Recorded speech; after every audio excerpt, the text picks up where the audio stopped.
Three, Hold on to your two, butts, folks. Oh, shit. one. Now, here's a little story I got to tell about the two sides of life you know so well, the series and the fun.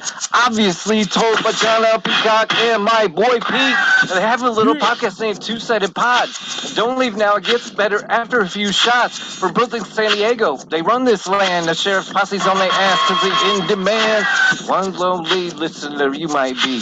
All of us together make a community, so get comfy, it gets bumpy with how Pete acts. The show's about to start and my beer's getting flat.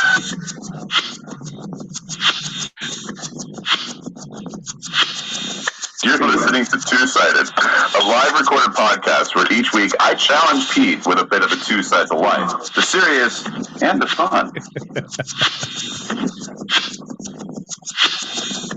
Oh, John.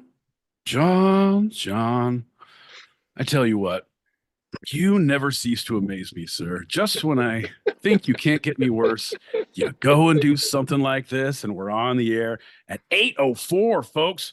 Put it in the goddamn record books. We are a force to be reckoned with. We may not be as dumb as we appear. However, technologically, we act like it quite often. Oh, shit. That's right. Camera. Shh. Oh, shit, folks. Ladies and gentlemen, boys and girls, children of all ages, we are the Two-Sided Pod. We are here every Tuesday, 8 p.m. Pacific, 11 p.m. Eastern. Ain't that right, John? That's right, buddy. That's right. Hey, welcome, everyone. Hey!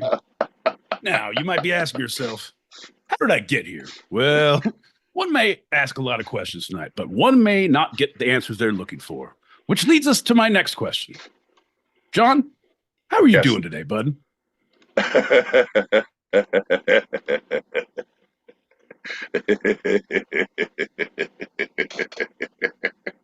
You don't wake me up at fucking 4:30 in the morning to fucking plan this show to not answer the question, John. No thanks. Okay. Awful. There's no room in the inn. There's a stable over there with a donkey and a Lord and Savior. If you want to share a room or not, I don't know. No. All right. We'll figure things out as we go along. Yeah, exactly. I'm just making the shit up as I go.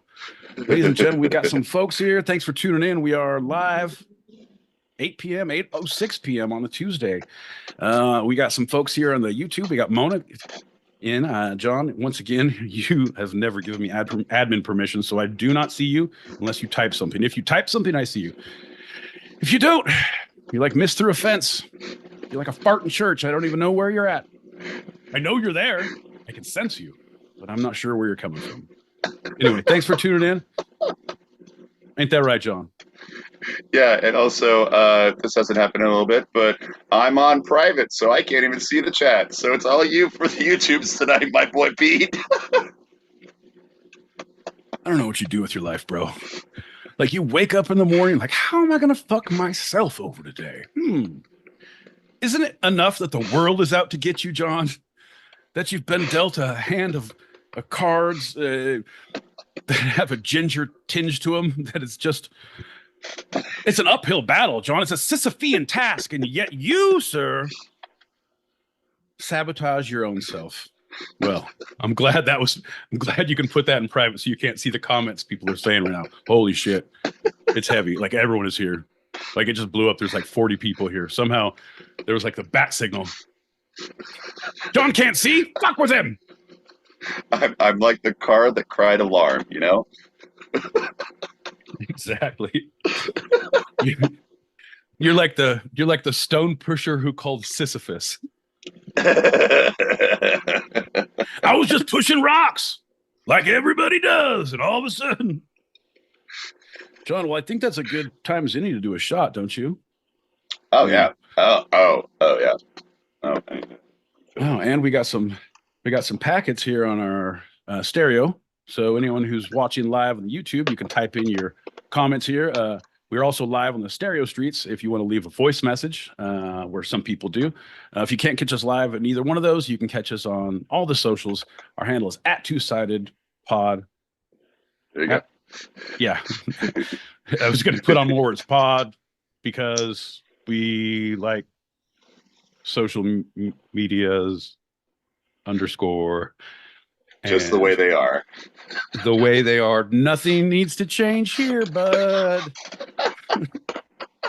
If you put that, it's all one word, just that one underscore. Just remember that where that is. Otherwise, it fucks it all up. Cheers, buddy. Cheers, pal. Pink, pink, pink. Cow. Pop those packets. I'm ready. Here we go. Ooh. What up, John? What up, Pete? Wait, how the fuck did I get here? What day is it? What year is it? Oh, wait, it's June. Happy Pride, guys. How are you guys doing today? It's Tuesday, so I know where I am. I hope you guys are having a great night. Hell yeah. Hell yeah. It'll come to you as you go. It's like waking up from a dream on a Tuesday night. I come to somewhere around fucking lightning round. I mean, not me as a person. There's nowhere to go with that, John. Shit. Lolly, it's good to see you. How you doing, girl? It's okay. You're just my boss. But you're younger than me. And fine, you're still my boss. Oh shit. Oh shit. I think they're talking to you, John. Can't be me. Shh, we're all done. That's all the packets to pop. You can come back in now. Yeah. The adults are done talking, John. Who's the boss that's younger? Who's the boss? Shh. Tony Danza. Don't ask me that question again.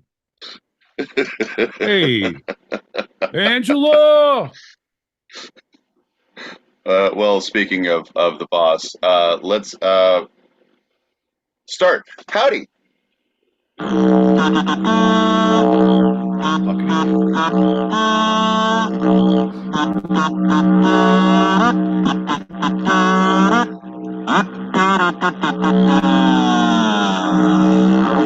All right, folks. The only thing worse than John's segues is his musical taste. All right. What do you have for us, John? Well, I'm John L. Peacock out in Brooklyn, New York. I'm my boy Pete, stunned as ever by John's segues in Southern California. And you're listening to Two Sided, a live recorded podcast where each week I challenge Pete with a bit of the two sides of life, the serious and the fun. Yeah, John, the wrong and the right, the you and the me, the no and the yes, the ebb and the flow, the give and the take, the push and the pull, the yin and the yang, the Karl and the Marx, the Stalin and the Hitler, the Patton, the Ty, the Barney, the Rubble, the Fred, the Wilma, the Alice, and Mel, the cook on Alice. John, a dichotomy. I've been called that before, a walking dichotomy. Sure, yeah. Someone told me it's a great reference to a Scorsese film. I don't know which one it is. Anyway, before we get started, my boy Pete, let's start with a general check-in. My boy Pete, how you feeling? I'm okay, John. I'm okay. I'm week. I'm week one down in my 3-week sentence here at camp dog watching. I'll be honest, bro. It's pretty fucking rough. It's pretty rough. I haven't slept in past 4:45 since I've been here because the dog's like, time to fucking get up. Let's go. Because my buddy leaves for work like at 4:00 all the time. Like so I'm just like, dude, what the fuck? Like, seriously? What the fuck? I've tried to keep him up late. I've tried to like walk him more. I've tried to walk him less. I've tried to give him edibles. I've tried to fucking, oh, you're hooked on heroin. Fucking, he kicked it. He went to rehab when I was at work. It's bullshit. The dog is a fucking beast, and he has willpower because he really saw it through. I didn't think he had it in, but yeah, so I got 2 more weeks. 2 more weeks, John. I feel a little fucking slap happy, John. I'll be honest. I'll be honest. It's a little fucking rough. It's good though. It's good. Now, with this sentence, they kind of gave you reverse commuting your sentence for good behavior, right? They saw that you were doing good behavior, and they forced you to stay longer. Yeah. Oh, you're doing this good? Well, fucking 2 more weeks won't hurt you, bud. I don't know. I don't know if we're gonna make it back, John. Once you cross the boundary, you're fucking not making it back. You'll be fine. Don't worry It'll be about it. fine. It's fine. Oh, it's fine. What do you want for Christmas? A little nap and some hostages. Jesus. In that order, for sure. In that order. Yeah, I wouldn't know what to do with the hostages if I didn't sleep. I'll be honest. Okay, so I mean, I guess I'm doing good. Long and short, right. Pretty good. Pretty good, John. We got a packet to pop. Let's pop it and move on. Yes, sir. I will. So tonight I'll be roasting John and Pete. John was a frat boy in college, or what I call a rapist American. Pete's grave is going to look like it's 6 feet under and also 6 feet over because he's a fat piece of shit. John's name on Tinder was changed by Tinder as a warning to women. Swipe left. Pete eats so much food. Is there anything he won't put in his mouth besides a toothbrush? John wants to change the Excited podcast to lowering the bar because it doesn't get any fucking lower than this. And John wants to be Dr. Doom for Halloween. And Pete is a fan of the Fantastic Four food groups. Thank you, I'm breaking. That's pretty good. That's pretty fucking good. I love it. But Greg, also, I do like lowering the bar, John. Because it's either that or lowered expectations. But either way, fuck yeah. Good on you, bud. Good to see you, Greg. How you been? Good to see you, man. I think I lost it when I tried to push my kid into the pool, but I was like, yeah, forget it. I'm just gonna jump in the pool instead. And the kid's fine. Oh yeah. Kid's fine. If not that we foster. The community that we foster. See, John, if you don't give a voice to your community, who does? And that's why we're running for your local comptroller. The two-sided pod for comptrollers of your local district. Lowered expectations. Lowered expectations. Time to lower that bar, folks. Speaking of lowering the bar, that's going to lead us directly into our first lightning round. Lightning round! It's time to get down. Come on, yeah! What's up, John LP guy? What's up, my boy Pete? What up, lightning round guy? How you doing, brother? Oh man, it's good. It's good. Finally, I feel like I've been thriving out here. But my boy Pete is finally realizing what it's like to live without sleep, and it's affecting him in ways that we have only yet to begin to see. I'm doing great though, man. How are you doing, John? I'm all right. Are you the one that leaves at 4 o'clock in the morning that he was talking about? That makes sense.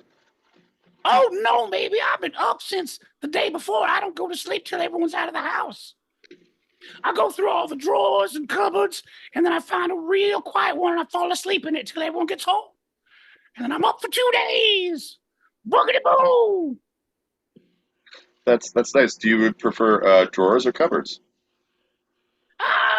Give it a take. I'm an equal opportunity sleeper when it comes to accessories of the house. You know, an armoire, a duvet with a lift, hide a hole.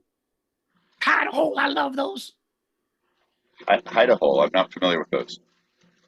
Nobody is, John. Nobody is. Well, that's all the time I got. I'll check you later. Y'all have a good show. Bye. Peace out, brother. I don't know what happened there. That was something else. I'll be honest. What are you gonna do? I've been wondering what's been going on when I've left the house, and now it's all these questions are being answered. Yeah, you were talking about it being haunted. You thought all the drawers and cupboards were coming open when you were gone. Now we know. Nope. Now we know. Nope, not so much. Not so much. It's just a visitor An unwanted guest to the cupboards that one keeps one's pots in. Well, remember, you got to let the right ones in. Yeah, well, don't disturb my muffin pans. I need to put that on my cupboards. Please respect my cookie sheets. A little 3x5. Just please respect my cookie sheets.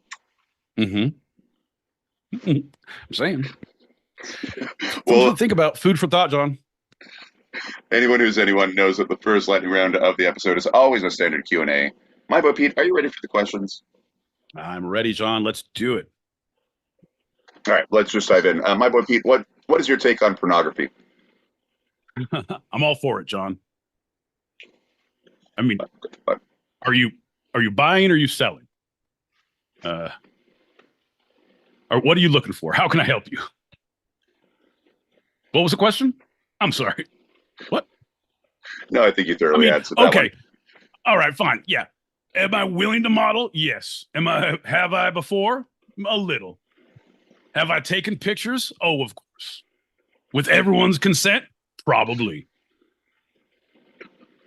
That's neither here nor there, John. Is this thing on? Shit. Check. Allegedly. My boy Pete, do you feel sex work should be legal in the United States? Yeah. I feel like it's one of those things where you should be able to do anything. You're selling your time and body like, hey, it's a handyman. Hey, I don't want to fucking do my dishes. I don't want to clean my house. I don't want to jerk myself off. Like, these are all things that you should be able to call out for. There's nothing wrong with it. There's nothing wrong with doing the job. Well, like Germany saw it as a legitimate workforce in the early 2000s, and it's been widely successful getting out of the criminal element, having health care, et cetera, for the workers. Yeah. Removing the stigma. Yeah, it's poor pimps, though, John. They say pimps don't cry. I think they do. Once it's all legalized, then they're out of a job. What are you going to do for them, John? Give them an associate's degree. There you go. They could do the bookkeeping, John. I like the way you think. Well, and they can drive them from place to place and provide protection, and then take part of that money. Yeah, it all works out, John. They're just helpers, right? Yeah, legally. And other responsibilities as they might entail. That's how we get away with that. That's your job description, baby. I keep the books and all that other shit. Okay, next question. As you've described sex work as a labor force, like carpentry, a labor of plumbing. love.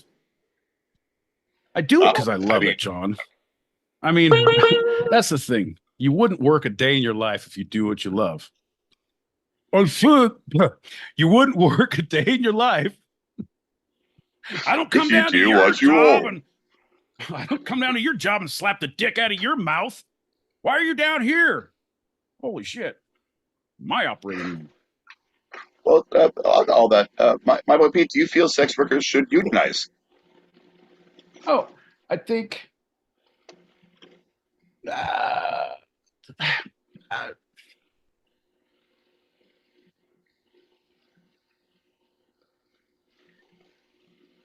Yeah, okay, yeah. If you're going to say the true fashion of a union, yeah. If you have your local 204, your local 69,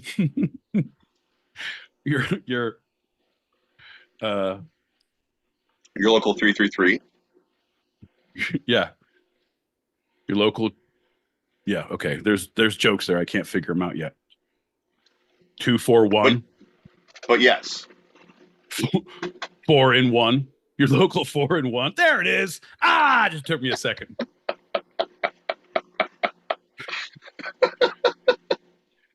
But you're saying yes.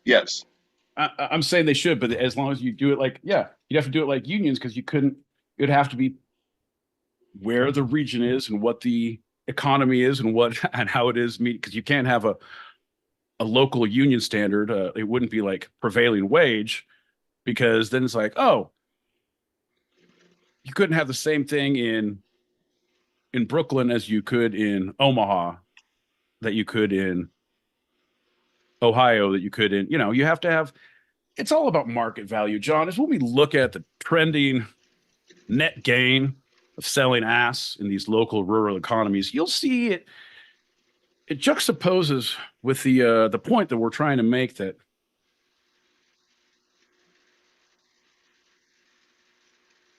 unions are good. Yeah. Well, yeah. Yes. Long story short, yes. That is the correct answer, my boy Pete. And though you're trying to find a joke in it, yeah, as unions are local and do cater to the local economy, Mississippi, the poorest state in the union, versus Brooklyn, or one of those, more Connecticut, one of the most Right. affluent states, right? It would be different. Yes. Right. As all Where unions the are. Right. halls As all, here, right. the sex workers up here in Rhode Island, they get a pretty penny, darling. We are lucky that we have such great unions up here. You're working on. Okay. Anyway, final question, my boy Pete. How much would one have to pay to see one side boob? Well, it depends on which side boob and in which lighting.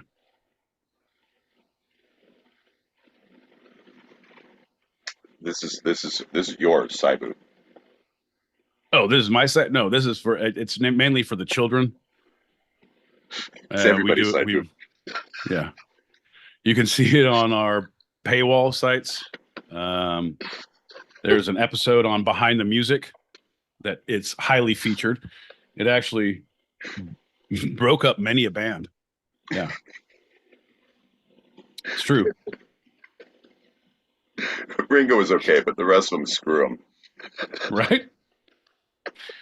He understood side boob. That guy got it. So, ladies and gentlemen, to wrap this all up, my boy Pete's side boob is priceless. Right? Podcasting microphone, $59.95. Light, $29.94. 4 hours every Tuesday night with John. And a side boob that won't quit. Priceless.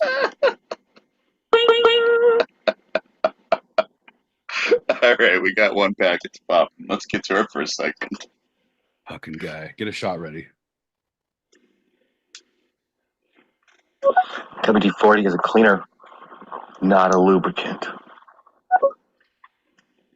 Well, you know what? I beg to differ, my friend. You're not going to hear as much squeaking, and it's going to work. I'll be honest. Don't knock until you tried it. Cheers. Okay. We do not represent any opinion that my boy Pete might have about WD-40 in any form whatsoever. Definitely don't. But cheers to that. Cheers. You're welcome for listening.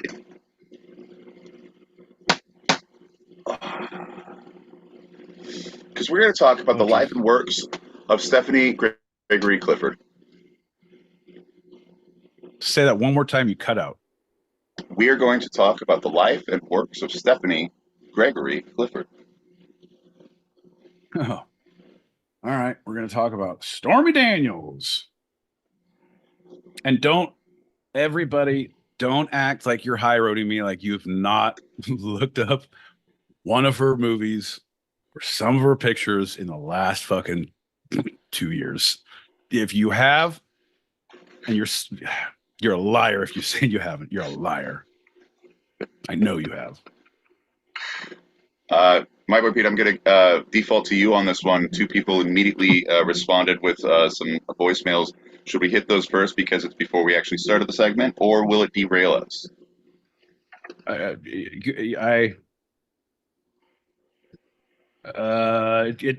can do them. Well, not any more than we ever are derailed anyway.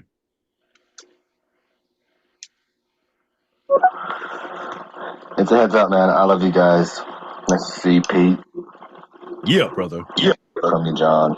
Peacock.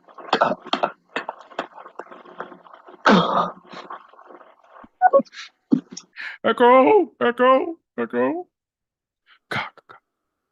Shout out to the fine folks in the foundation sliding through, and would you look at this? Behold in all your splendor. John L. Peacock, Esquire, the man, the myth, the legend, right now.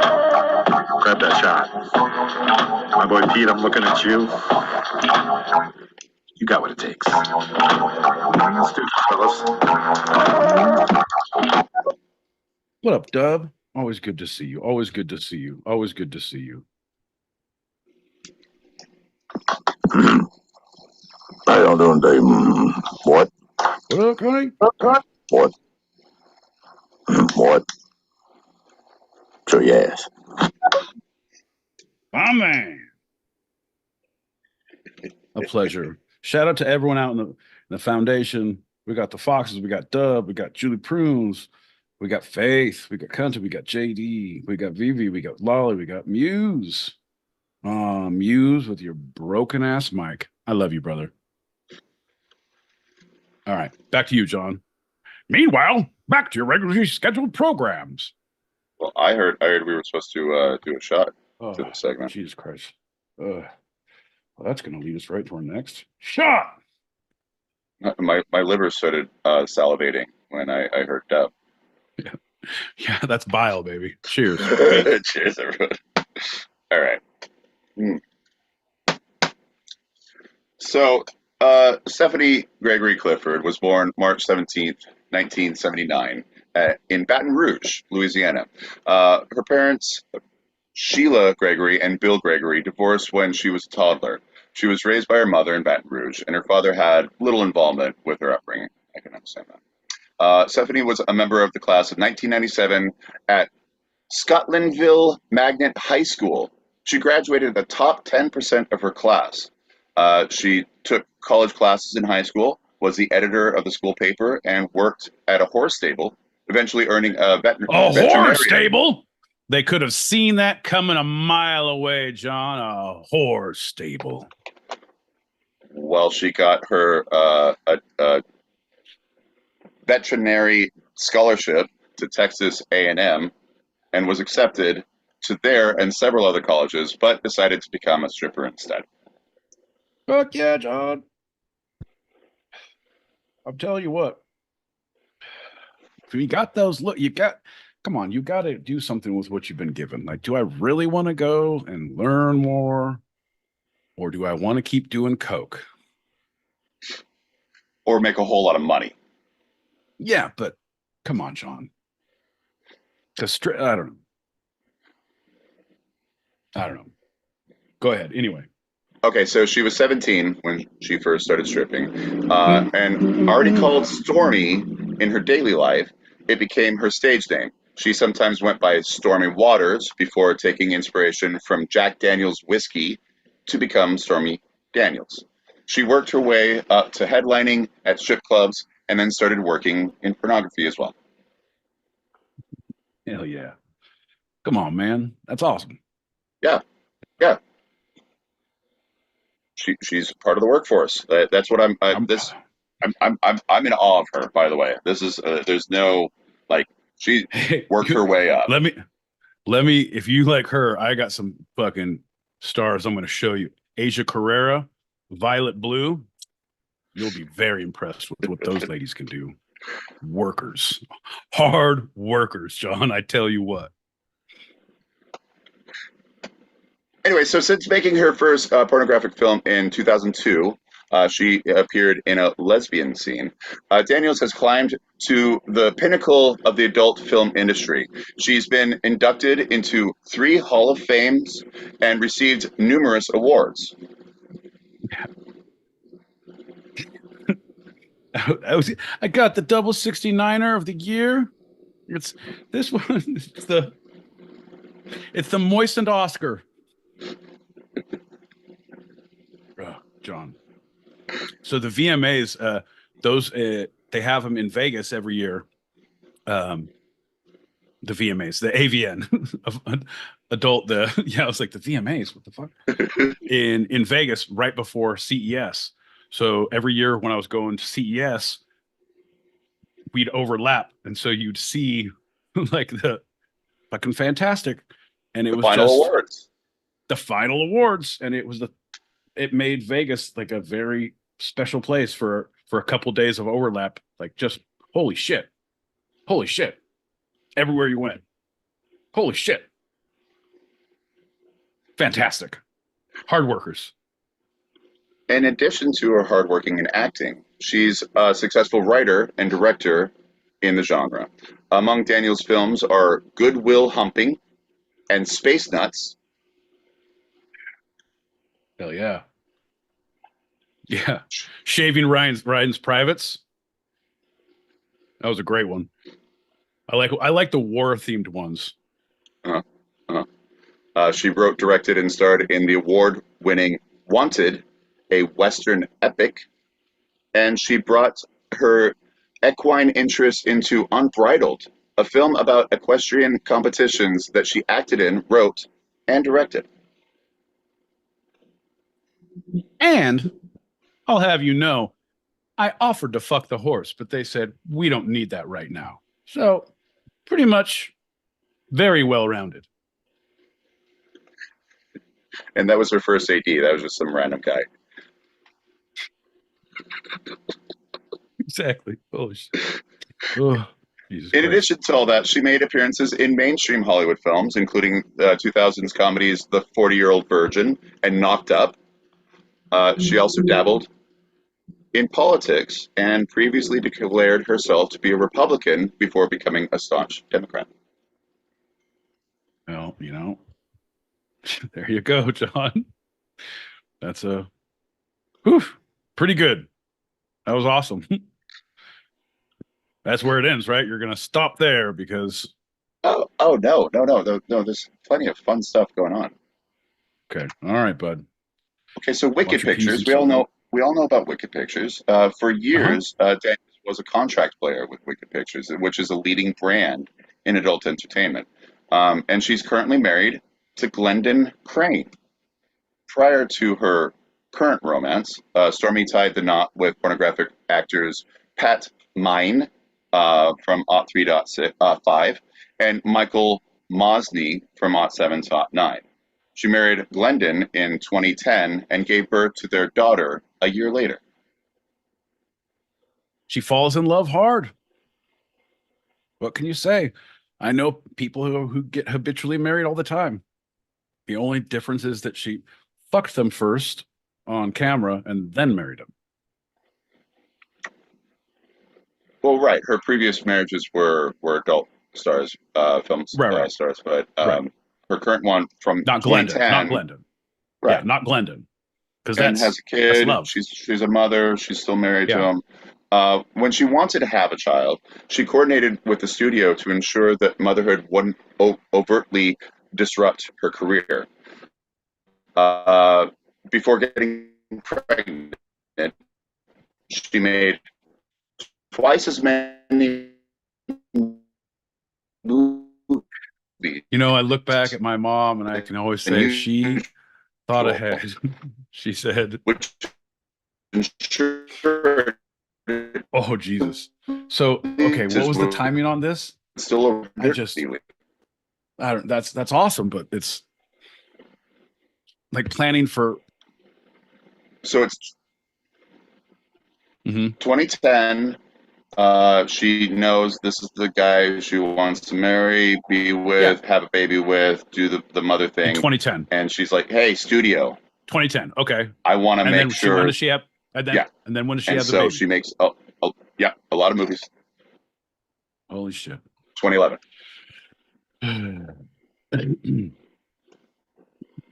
I'll be honest, guys. I'm going to be broken for a while. So let's break me as hard as we can. Let's go around the clock. We're running in shifts. I just need Gatorade, some Ambien. Nope. Vicodin. Nope. I don't know. You guys figure it out. Gatorade and a wet nap.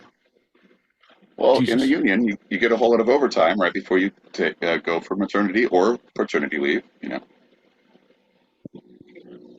Jesus, John. Oof. Ugh. I don't know. I'm yeah, that's great, but I'm like, all right, it's the hey kid, I get to be off work for like another 8 months, but then I got to go back to work. Mommy has some dicks she needs to take care of. It's just very difficult to like, Or some art to create. yeah, I don't know. And I know, okay, that's my hang up. I know. Okay, I know. You're right.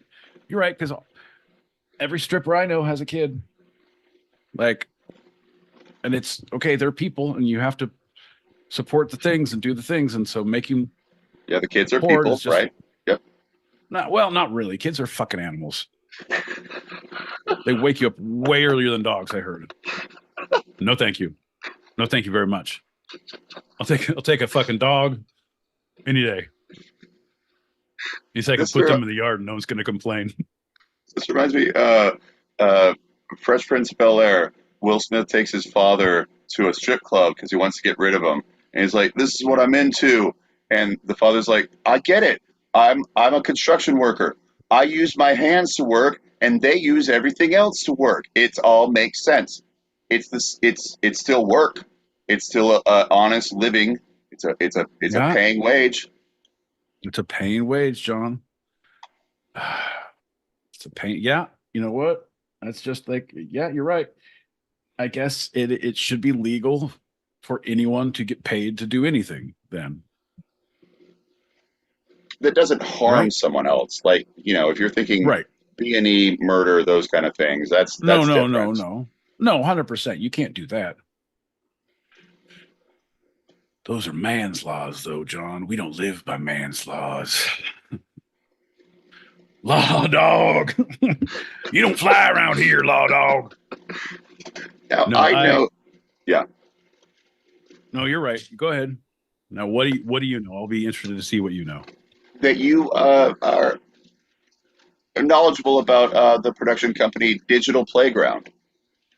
You Yes. might you might know some people who work there. Yeah. Yes. Yes. In 2018, it's one of the biggest studios in the industry. Daniel signed in 2018, so this is another jump in her career.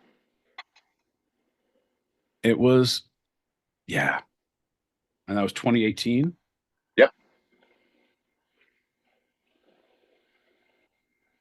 Okay.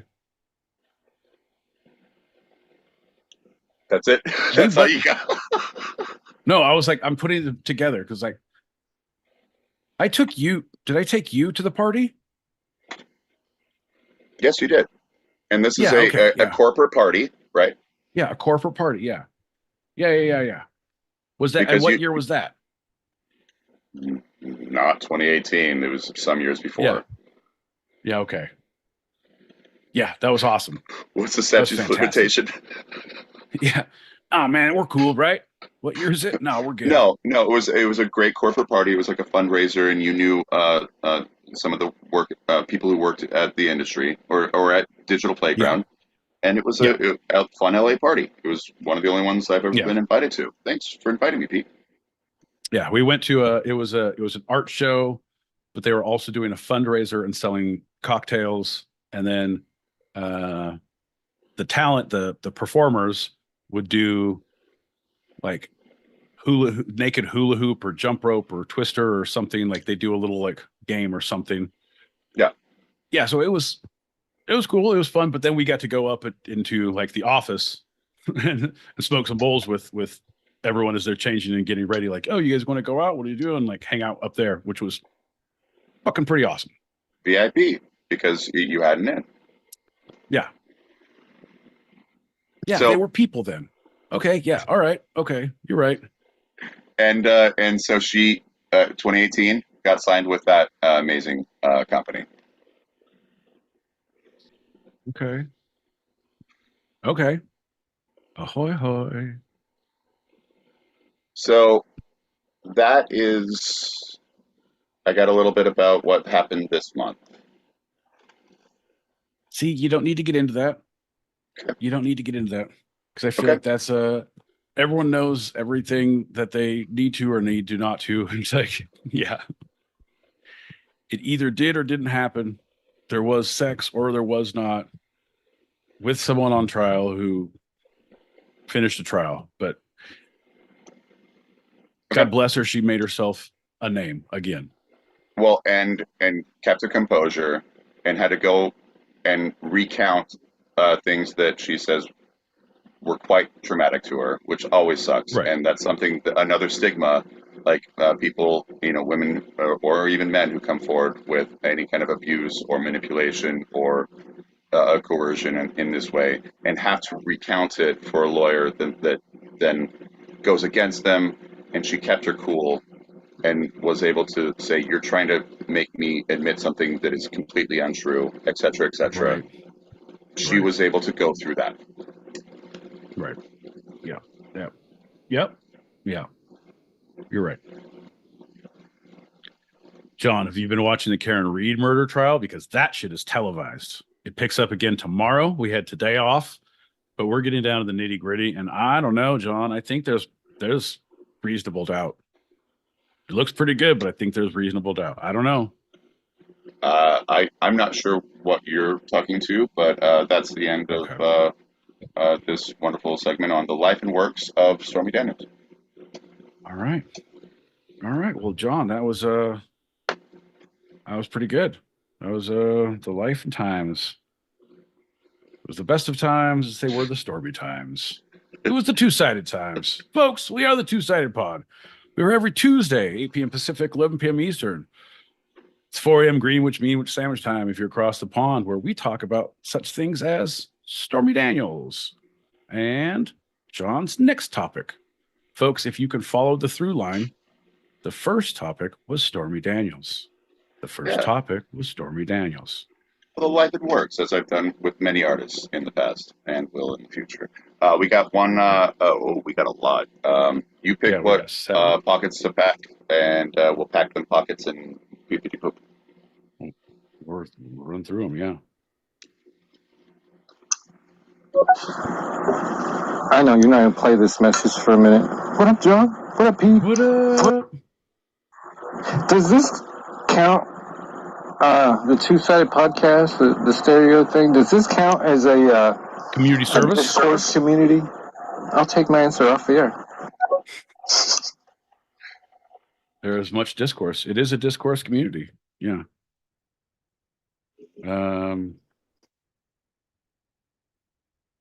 This also counts as community service. So if you've been convicted of a misdemeanor or a petty crime of any type and you have community service, send us your paperwork at twosidedpod@gmail.com. That's TWO-sidedpod@gmail.com. We will sign off on your hours and send that paperwork back post haste. All right. You say whore? I love whores. Don't matter if they're in stables or not. See? I especially love the dirty whores. He gets it. He gets it. I don't want to sing the song. I really don't. Sing the song! There is time when a two-time champion barrel racer is not also a buckle bunny. Oh, shit. A long-time woman. Okay. Little Yellowstone, Little Yellow Rock, Little Yellow Thorn, Little... I don't know. You say she started headlining in shit clubs? Dirty bitch. Shit clubs. Shit. Oh, shit, John. Oh, shit. Two favorite What up, delicious? What's going on? How you doing? How the hell are you? It's been a long time. It's been a hot minute. Somebody say, holy shit.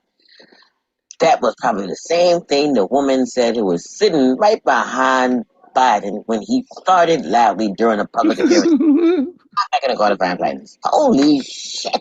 Holy shit. Damn frogs. Old people fart, man. They'd be passing gas and everything. I love scrippers. You know, whenever I go to titty flops, I'll take Monopoly money. You know, if they're going to show me fake boobies, I'm going to give them fake money. You know, you always hear these cats, they try to show off talking about they're going to make it rain and this and that. Shit. I'll make it fucking hell. I throw fucking rolls of pennies and nickels at them. Shit. Fucking awful. My boy Pete, you're my hero.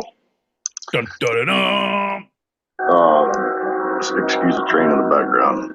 Stupid jackasses can't they fucking see it? I'm on the goddamn stereo.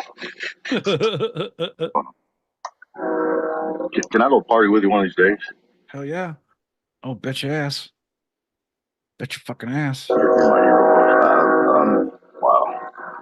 Hell yeah. Hell yeah. Can't you bet your ass? We're gonna party. Bet your ass on that. Fucking. We can get down in the train yard too, man. I don't give a fuck.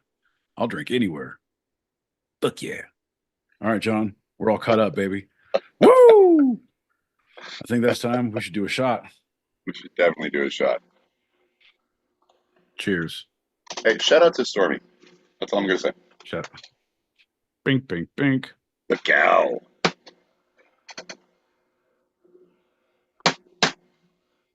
And that's going to lead definitely right into our next lightning round. Lightning round. It's time to get down. Come on, come on, come on, come on, come on. Yeah. Woo. What's up, John L. Peacock? What's up, my boy Pete? Hey, lightning round guy. I know you just went away. Anything happen in the 20 minutes that you've been gone? Yeah, I've been screaming at the trains. They've been running by the house too. And so I've been screaming at them real loud. My voice is all fucked up. So I can't talk right now. But you guys have a great show. Sounds like you're keeping it down, keeping it real. Fucking Stormy for life. Woo! Check Stormy out for Violet life. Blue. Check out Violet Blue. All right. Lightning guy out. Woo! See you at the green room. Peace. Oof. Yeah. Starting to see spots. Jesus. What that was about. Well, this lightning round segment is one of your favorites and mine. That's right. It's the Decipher That Cockney Slang. Oh, Jesus Christ. I should be better at this. I've been studying. I feel like you're bad at it. I feel like you're bad at it. I feel like you're the one who does bad, and I am a just fucking wandering child trying to follow this crazy man in the wilderness. Oh, pick the portia, fucking in authority. Right? Forty. Right? 40. I don't know what you're saying. Well, shiminy piminy. Right, Piminy, Diminy. Fuck you, John. All right. This is a segment where John says what he considers a normal Cockney saying. And I get to decipher what John is trying to relate. Ain't that right, John? That's right. And this edition is from a rare book that I was able to find by a wandering troupe who put out a book of Cockney slang. So it's a really special one. And I think you're going to have fun with it. Wandering troupe. All right. You know me and my love of Sherpas, John. I love any nomadic people. Let's do it. All right. Your first one. I might repeat. I will not buy this record. It is scratched. Well, definitely the record is scratched, John. No one wants a scratched record. The Cockney rhyme is, I will not buy this record. It is scratched. Yes. Yes. Word for word.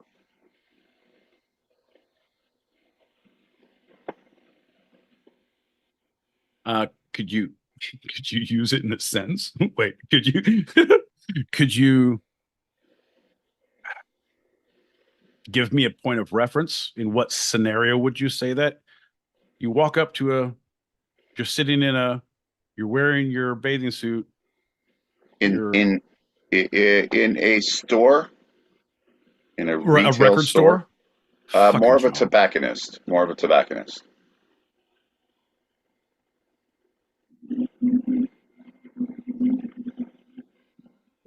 Find this record. It's scratched.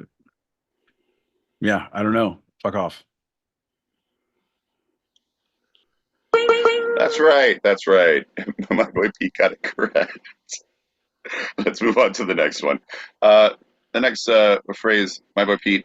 And do you want me to give it in terrible Cockney accents, or do you want me to just say it straightforward? I want you to feel your way through it, John, because you know I'm going to yell at you no matter what you do. So I want you to feel your way through and try and figure it out. It's a minefield out there, John. I don't envy your position, but I have faith in you, bud. You know it's not going to go well for you, but I have faith in you, pal. Go get him, Tiger. I'm on your side. All right. The second phrase from this book, from this British troupe, is do you want to come back to my place, bouncy, bouncy?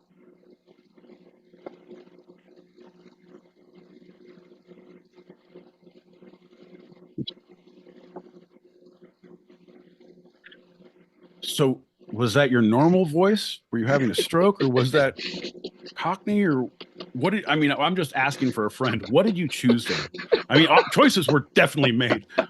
I'm just asking what they were. My theater professor told me that. Anyway, you had a lot of fun out there, John. Holy shit, you made choices. Attaboy. I'll say it the other way. Okay. Do you want to come back to my place, bouncy, bouncy? You want to? Is it? You want to come back and fuck? Voulez-vous soir, soir, touchard, poupon, gros poupon? Pardon me, do you have any gros poupon? Chesson, avec moi, ce soir? Yeah, bouncy, bouncy. Poupon. Yeah, love you, baby. Too beaucoup. Love you a long time. Not too beaucoup. Bouncy, bouncy. With the Groupon. With the Groupon. Oh, cool. No, is it supposed to fucking rhyme with something? Cockney slave. Is it supposed to rhyme, John? What are we doing here? I don't know. I got this from a book. It's not a book of knowledge. Does it have a translation, or does it just have these fucking random sayings that you're just reading out loud? Like, hope we can figure it out together, folks. This is like a choose your own adventure, like an Indiana Jones with his fucking sidekick, fucking short round over here trying to fucking figure it out, John. I'm not doing a goddamn cipher for you. Do you have an answer or not, sir? Well, it was more of a script, and the character was reading from a Hungarian to Cockney translation book. So mainly, it's done in pictographs, but I know a guy who actually translated it into Sanskrit. So, but after that, I got stumped. So I'm reading from Sanskrit right now, and I'm pretty sure there's a translation out there if we can just decipher it together. If you can hold up this fucking transcript, when the moonlight hits it at 12 o'clock, it'll make a fucking symbol on the floor. And then, Bob's your uncle, we have our translation. That's called the Keystone. All right. I was able to find a very rudimentary fucking remake of National Treasure ever, John. Ever. Where they're fucking, it's on the back of the map. Fucking Independence. No, it's just a fucking map. McDonald's, fucking trace your own map. It's fucking, fuck off, John. Go ahead. A video of this script, and the way the person said it was, do you want to come back to my place, a bouncy, bouncy? What? Now you're doing a script. Okay. No, that means, yeah, you want to come back and fuck. So that's not a slang thing. Holy shit. You're right. What up, Spondy? Yeah, move on. So I win that one. There you go. All right. The next Unless one you is, have an answer, I'll tell you if I win or not. the next one, I'll just do it in straight voice. You have beautiful thighs. Ooh, baby, you thick. That means you looking at them thighs. Ooh, shit, I can see that ass from the front. This one is very Cockney. I couldn't even decipher it myself. I'd love to get your input.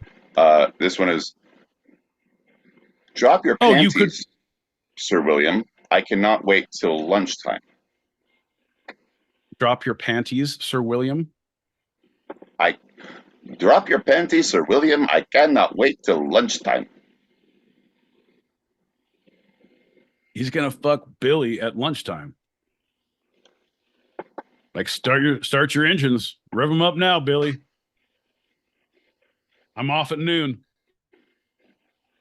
I don't know what context, John, but All right, I'll give you context for this last one. This is the bonus one. You get context. oh well, thank God, thank God. The Hungarian reading the Hungarian to Cockney translation book is being carted off by the police and exclaims, "Oh, my nipples explode with delight!"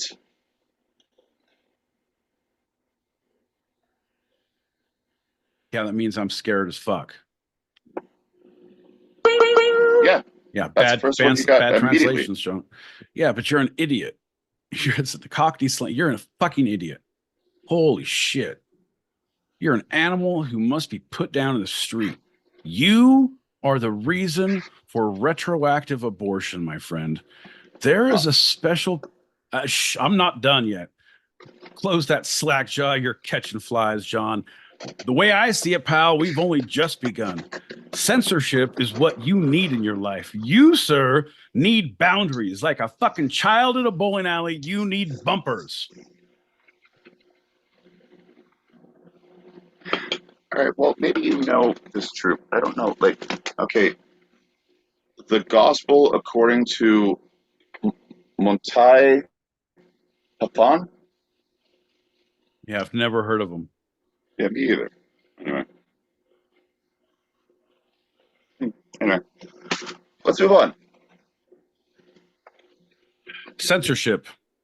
We need more of it. Folks, this episode of My Boy Pete's Fuck You, John Corner is brought to you by censorship. Let's bring it back into the two-sided podcast.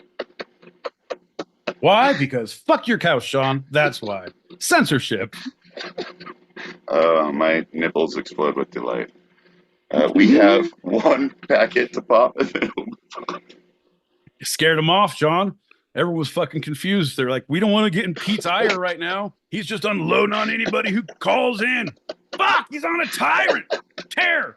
He's a tyrant on a tear. The terror of a tyrant on a... John, don't get me started. Pop this packet. Nice job there, Pete. Way to motivate John L. Peacock. I said cock. Anyway, that was nice. Good words of encouragement. See? What I usually do is I just give him a slap on the ass and say, good job, champ. Seen the shower, son.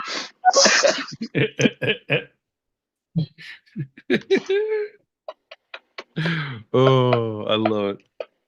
Attaboy. There's a hustle sticker in there for you somewhere. Get her done. Well, let's hustle and go into our short, a nice hustle segment. Here we go. Oof.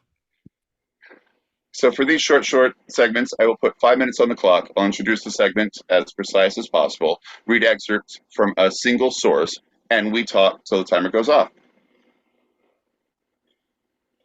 All right. And John will fucking find that timer and he'll shut it off as soon as it starts to go. Wait for it. It'll haunt you in your dreams if he doesn't do it fast enough. I promise you.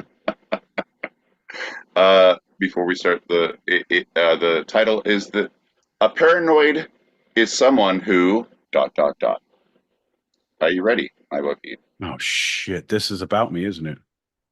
Another article about me. I knew it. Sorry, go. William Seward Burroughs was an American writer and visual artist. He is widely considered a primary figure in the Beat generation and a postmodern author who influenced popular culture and literature. The following is a quote from William S. Burroughs, and I am now putting it onto the screen. Okay. They're all out to get you. They're all gonna get you. Not bad, my boy Pete. As soon as you can see it. They've taken over my computer screen. It no longer works. The matrix is real. The glitches in the system. The call is coming from inside the house. Fuck! Fuck! Fuck! Yeah, pretty much nailed it. A paranoid is someone who knows a little of what's going on. Yeah, that's right. That's right, that fucking guy. I read a And my little about Pete, him. that is the entire content of this single source. It's fantastic. It's an old man in the anyone who's not on the YouTubes. It's a picture of an old man in like a old timey, like maybe 60s, late 50s, early 60s suit, 3-piece suit with the hat with the fucking pistol grip shotgun, just hanging out. Paranoid is someone who knows a little of what's going on. William Burroughs. Clack, clack. That's it. You got to hear. A paranoid is someone who knows a little of what's going on. William Burroughs. Get off my fucking lawn. That picture was taken by someone who's like, hey, we'd like to get the fuck off my lawn. I know what you're doing here. You're paranoid. Paranoid is someone who knows a little of what's going on. Quote me in the fucking paper. Get off my fucking lawn. So from the Beat generation, he actually lived a bit longer and was a bit older and was a known lifelong heroin user. All Sometime right. addict. Yeah. Finally, someone with a little personality shows up in this fucking podcast. He was born in 1914 and died in 1997. So a bit of a run there. Wait, 97? Yeah. 1997? 1914 to 1997. Holy shit, John. Do you know this guy? Looks like someone you'd be related to. Well, some of his books, Junkie is one of his more famous earlier ones, and Naked Lunch, which he created with Jack Kerouac, is one of his most famous. Okay, Naked Lunch. That's where I knew him from. He's known throughout all the Beat works as Old Bull Lee. And so Kerouac, Ginsberg, Gregory Corso, and several others wrote about him, and they usually use that name, Old Bull Lee. Or Bill Lee. Okay. Yeah. Always had a shotgun with him. Because why? Fucker didn't trust anybody. Fuck that. I don't give a shit. You're all beatniks. I can't trust you fuckers. Well, he's also the one who did the William Tell trick with his wife in Mexico and accidentally shot her in the head and killed her. Yeah, also he lived long enough to be Bill Nye the Science Guy, it looks like. Thanks, Spondy, for pointing that one out. Attaboy. Put him in a lab coat, take the shotgun out of his hands, and give him some beakers. Beep, beep, beep, beep, beep. No, not those beakers. Let's go back to the original quote. My boy Pete, what do you feel? Do you agree with this? A paranoid is someone who knows a little of what's going on. Or do you say that's just paranoid? A paranoid is just paranoid. Or do they actually know a little of what's going on?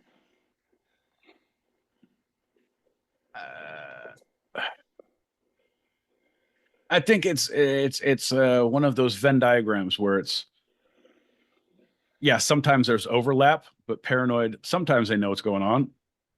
Sometimes you're just paranoid about the fucking wrong shit. I'm like, man, I promise you, the squirrels are not out to get you. They are not fucking communicating. Fuck you, they're not. Every time I come out, they're fucking teamed up, fucking whispering. Fucking hiding their nuts. Fuck you, give me those nuts back. I'm William Burroughs. I'm not paranoid. A paranoid is someone who knows a little of what's going on. Fuck you, squirrels.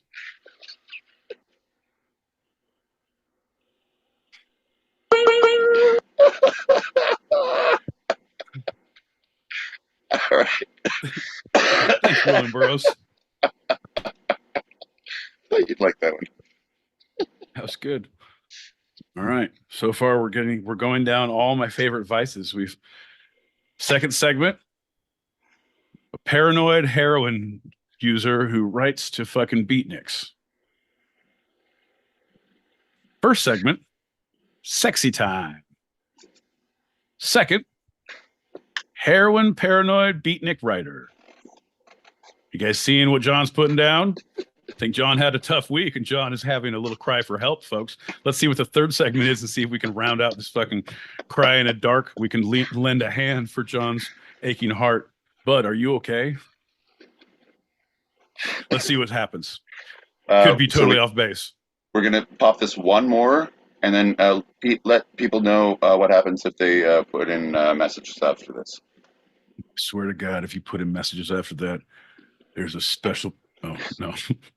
Oh, no, you not a threat. Right. Here we go. Pop that packet. And, sometimes you're paranoid about being paranoid. Now, that's a hell of a situation to be in. Or, when you hear circus music in your head all the time and it's the voices in your head that are playing it. That sucks. And sometimes my shit, it's like, yo, you smoked the wrong weed. Like you did the wrong weed before you fucking went to bed. Oh no, you shouldn't have gone to the police station after smoking that weed. So folks, any messages we get after this, we will be playing, but we will be playing them in the green room, which is in this same room. You don't have to go anywhere. You don't have to do anything. You just fucking sit right back. Just relax. Put your feet up. Just digest what has happened and where you went wrong in your life to lead you here. And then we're going to play those messages when we get to the green room. Ain't that right, John?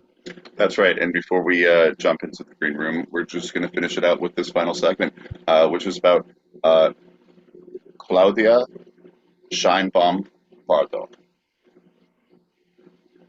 Claudia Sheinbaum Pardo. The first woman president of Mexico. Oh, man. What did you know? Did you do investigative journalism, John? Because I have thoughts. I have things. I know very little.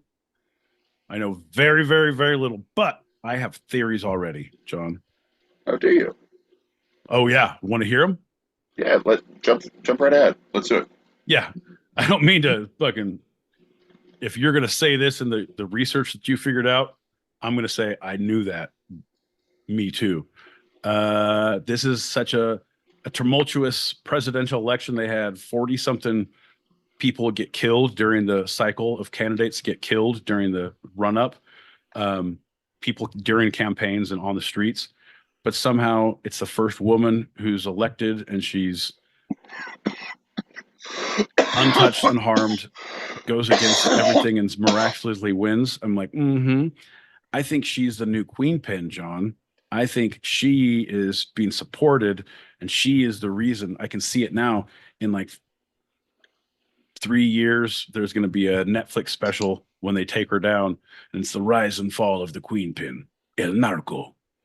El queen pin, el narco. I don't know. Am I right? Is that what you're going to... She's like another President Fox? Maybe. I don't know. But I feel like almost too easy, right, John? Is that what you found out? No. Because it's going to be and there's going to be I don't know, John. It's going to be awesome. Because we're going to have a thing. They're going to have a thing. We're all going to, it's going to be made for TV movies. Oof.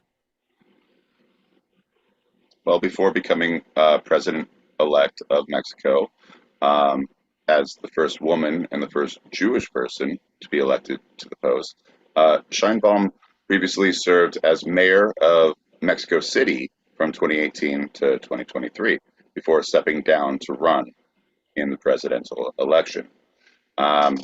It was the candidate for the National Regeneration Movement, Movimiento Regeneración Nacional, or Morena, M-O-R-E-N-A. She won a landslide victory this past month, or earlier this month in June. That's awesome. I was listening to some interviews they were doing down in Mexico in like little villages, and it's like all these little people were voting like, oh, it's great that, because women weren't allowed to vote until like it was pretty recent. And now, yeah, keep going. I have that, and I'm gonna pull it up. Yeah, like when they had that, from that point to now, you have a female president is pretty fucking amazing. It just shows the amazing strides. I think it's 57, but yeah, I want to say it was in the 50s. Go ahead, continue. Don't look. You're going to mess yourself up. Yeah, okay. So she's also known for her scientific research and policy advocacy on matters of energy efficiency, sustainability, and the environment. She was one of the scientists and policymakers who started the 2007 Nobel Prize for Peace, who shared it with for their work in the United Nations Intergovernmental Panel on Climate Change, IPCC. So she got a Nobel Prize for Peace for environmental work in 2007. Okay, so she was a mayor. She's a woman. She's Jewish. She won a Nobel Prize for environmental work in for 2007 peace because of her for peace. Yeah, peace. I'd fight for that. What else you got, John? Well, she has a PhD in energy engineering, authored 2 books and over 100 articles on energy and the environment, and participated in the United Nations panel of climate scientists, and will be inaugurated on October 1st to serve a 6-year term as president of Mexico. I'm going down there to celebrate. I'll be down there in 3 weeks to celebrate. Yeah. Nice. Dude, so I was looking, unfortunately, here's something that was pretty awful.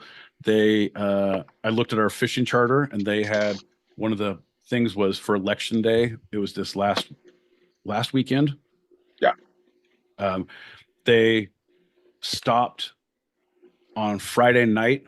They stopped serving all restaurants, bars, grocery stores. They stopped liquor sales and alcohol sales, and they didn't resume until Sunday. So they didn't sell alcohol, and they had certain resorts the last few years had exemptions for it, but this year there was no exemptions. So all the people who were fishing that weekend, they're like, you better go and buy your shit and stock up because you cannot buy it after this. Like, oh shit. We want a sober population voting. Wow, that's very progressive, I would say. I do my best work under pressure. Influence of pressure of influence. All right. Influential pressure. Influential pressure, like here it is. In Mexico, women only gained the right to vote and hold office in national elections 1953. Yeah, that's crazy. Yeah. That's crazy.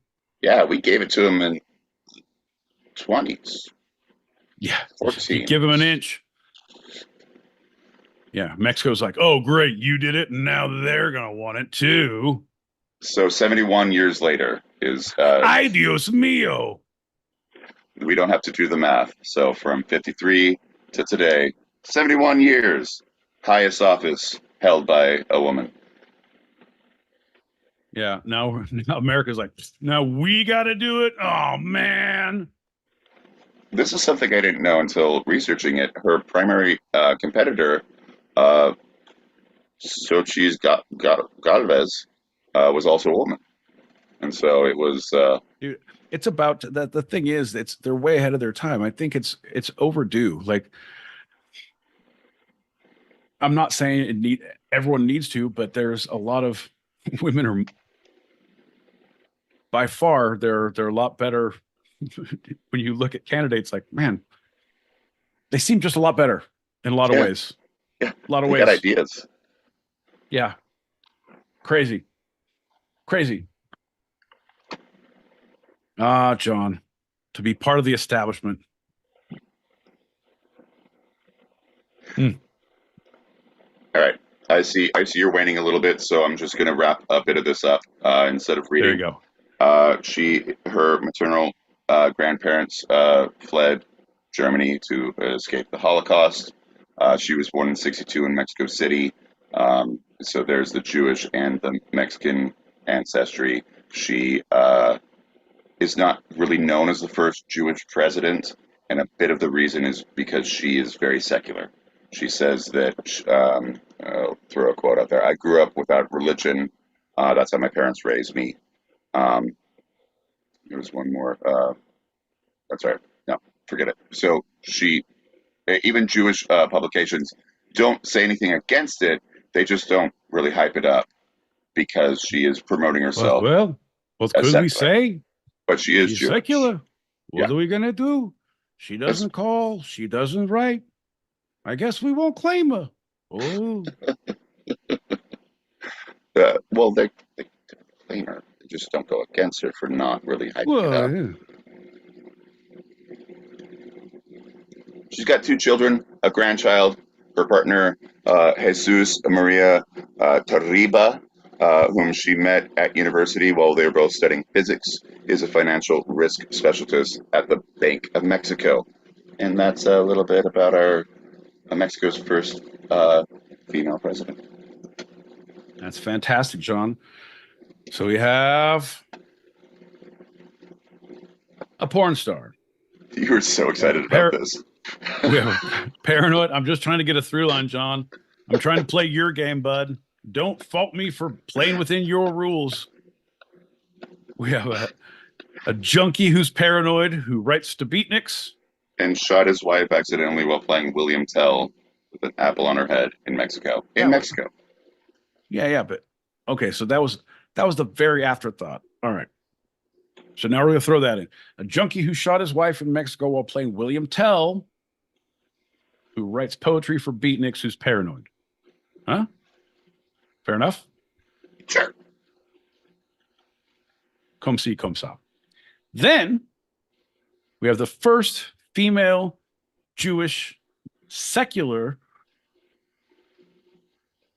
Nobel Peace Prize winning grandmother, mother, ex-mayor,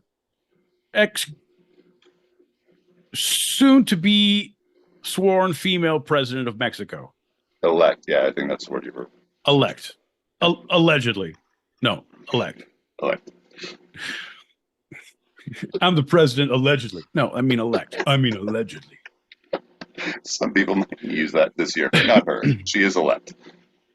All right. So, John, those are our 3 points of contact. What do we have? When the going gets tough, the tough become paranoid presidents. Nope. For those who might be listening for the first time, this is one of your favorite games in mine. That's right. It's My Boy Pete. What's the through line? Just to fill people in who might not know. Continue. Oh, sorry. I should have established that when I said at the point of contact. Okay, here we go. The through line is it's self-motivate. It's if you see yourself, it's the mindset. It's the inner. It's the third eye. If you look, that's what, because that is where it comes from, right? And you can motivate from, to or like, who's on my lawn? Or like, I am president day. Like, you can do anything if you put your mind. There it is. Self-grit, determination, stick-to-itiveness leads you to paranoia and presidency and a sex work empire. John, I think I'll say it better when I say it this way. John, one is able to conquer one's own environment or obstacles, whatever they may be, in one's mind or one's life when one puts oneself to the task. William Burroughs. That's right, my boy Pete. The through line is, I believe the women are our future. Show them and let them lead the way. Tell them they're much prettier when they smile. Girl, you know you're pretty if you smile. The sources for this episode of Two Sided have been a first segment, biography, HollywoodLife.com, NorthJersey.com, and the BBC. Hey, Second segment, Britannica. Hey, I'm Forbes. writing an article here. Fucking guy. Second segment, Britannica, Forbes magazine, NBC News, and CNN, and the short underscore poetic dot outlaws underscore on Instagram, and William S. Burroughs. Underscore. No underscores, John. We made an agreement that no one could reference underscores. Since you've gone ahead and crossed that line, all fucking rules are off. My segments were brought to you by Sailor Jerry, lack of sleep, marijuana weeds, and pure rage. My boy Pete, before we get out of here, is there anything from this episode you'd like to take a second glance at, a second look, a second thought, a second opinion? This is Pete's Retraction Corner. I just don't think so, John. I think I'm once again, I fucking think I nailed it. It's good to have a good self-confidence, and I think I do, fucking John. I think I did good. So no, John, I take nothing back. This looks like a good enough hill to die on. I'll stay here. Well, that sounds like a place to end it. My boy Pete, get your shot ready, because I'm going to do the outro. And we are staying in this room, as I will say for my script very soon, so Pete doesn't need to remind us. Right, bye. Ooh. Right, bye. Yeah, I wish your script was better. Wish your script was better. Okay, got a shot ready. Here we go. Cheers. Cheers, motherfucker. Bink, bink, bink. Yeah. Oof, hijo. Ay, ay, ay. Okay. Come on. Well, thanks for listening, everybody. We have our open chat show continuing for those listening live on the Stereo app or on YouTube right now. So if you are hearing this live, regardless of the platform, stick around. And if you're hearing this later and you want to join us in the green room for our after show wind downs or want to throw some topics out there, email twosidedpod@gmail.com. That's TWO sidedpod@gmail.com. That's a wrap for tonight. I'm John L. Peacock out in Brooklyn, New York. I'm my boy Pete in Southern California. And this was our show. You can eavesdrop wherever you get your podcasts and even join us live, both on our YouTube channel, handled at Two-Sided-Pod, all one word, and the Stereo app every Tuesday, 8 p.m. Pacific, 11 p.m. Eastern, as we talk about the two sides of life, the fun and the serious. You're on Two-Sided. Love you, Pete. Love you, John.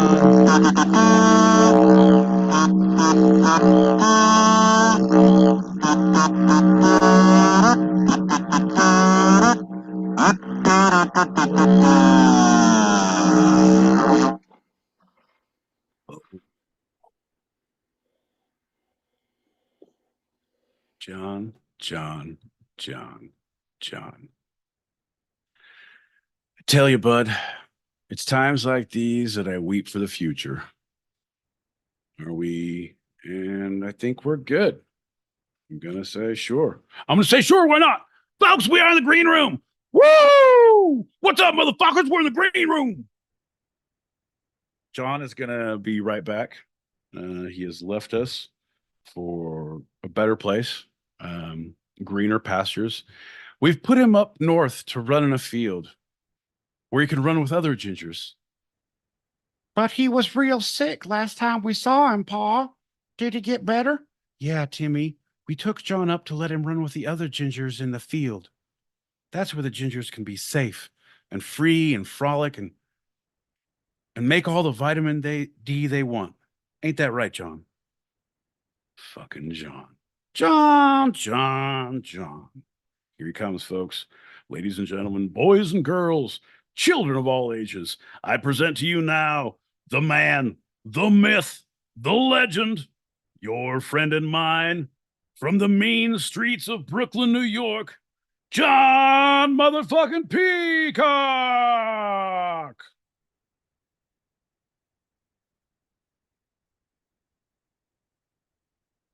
Yeah.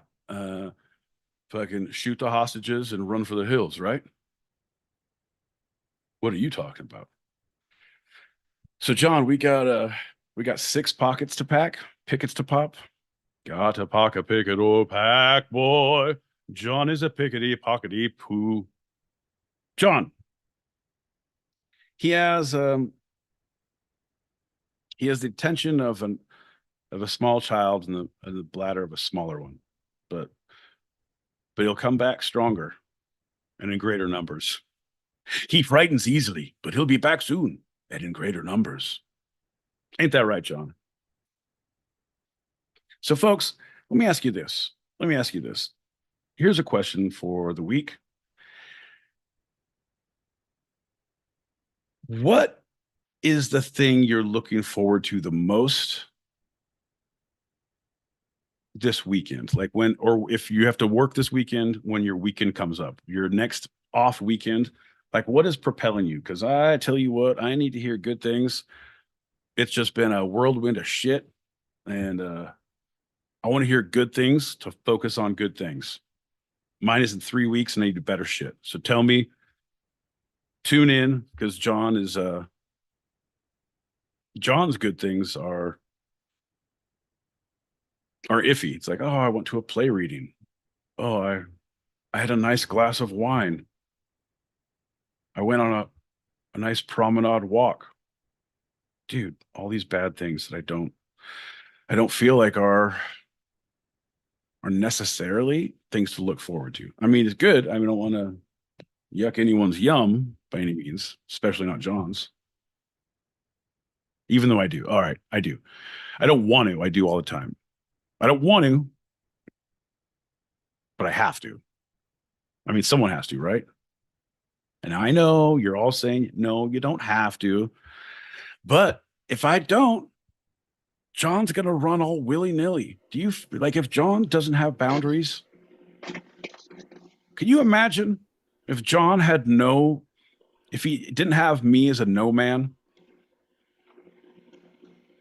If John had only yes and positive influences in his life, like, yeah, I think everything you're doing is fucking right on all the time. Yeah, he'd feel great about stuff, but would he be a better member of society? He would be a fucking pariah. Meet that motherfucker on vacation? Oh, holy shit. At least now he has a little bit of like, yeah, I'm pretty sure fucking some people wouldn't like if I do this. Fuck him. Now he knows, and he makes a conscious choice to be an asshole. So at least, I have that in my corner. I did just yesterday. Can't hear you. I did just yesterday start talking into the floor of the boat that I was on about passive and active rudeness. How active rudeness is very direct and it's not great, but at least I know where the person stands. At least I understand they know they're being rude. But passive rudeness, I just can't abide whatsoever because the person actually thinks they're still being a good person while being very rude just passively. And then I gave an example of of a person forcing someone else to move without acknowledging that person whatsoever at all for an entire boat ride. Where active rudeness would be like, on Ellis Island, there are these numbers that are very clear so that even people who don't understand English are able to find them. And if you can't find them on your audio guide, you must be an effing idiot. And then I walked away. Nice. There you go. Attaboy. That's what we like. John's interaction with the people. You know what? He's going to be the face of the campaign. Jesus Christ.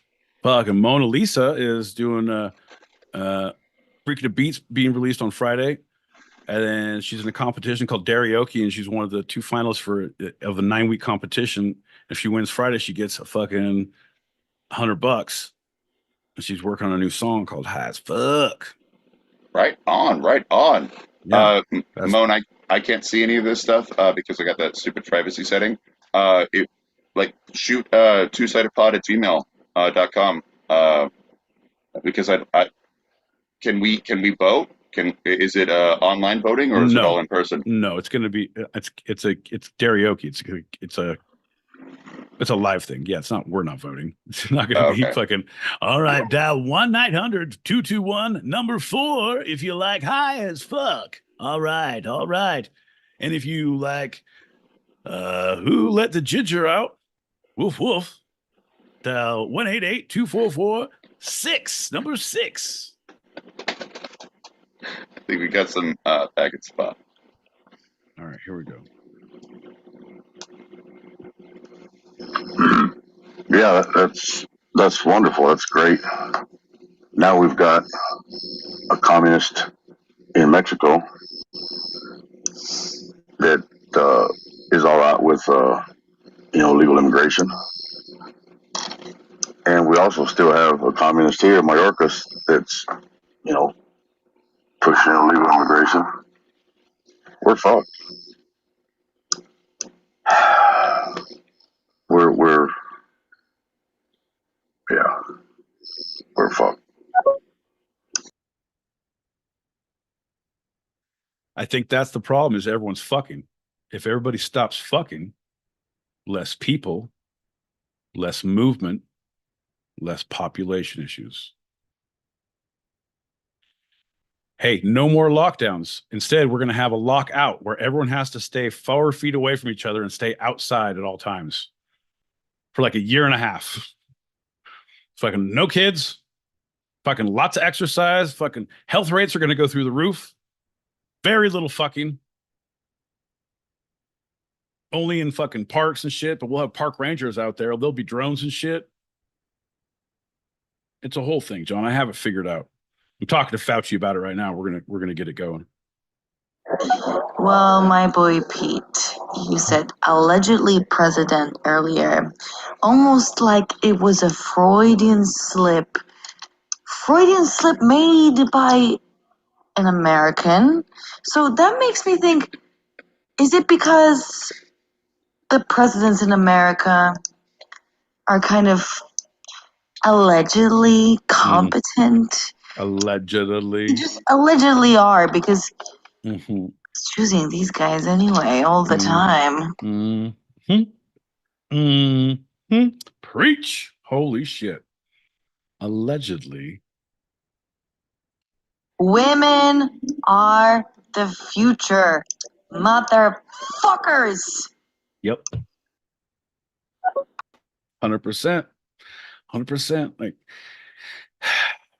if the proof is since women have been able to take more power, things are going better. There's been more progress. There's been more change. There's for good. There's changing out of the norm. Like, it's just, look at the track record, John. It's just, oof. I don't know if it's funny or just a coincidence, but whenever my friend down there goes flat, it makes that noise like Johnny O. Peacock. No, I said cock. Anyway, like his outro, on the little kazoo.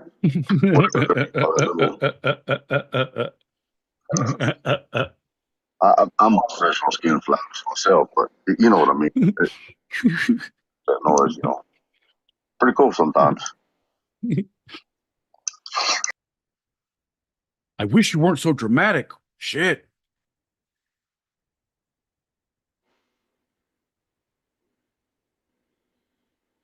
Shit, wrong button. Wrong hole, motherfucker.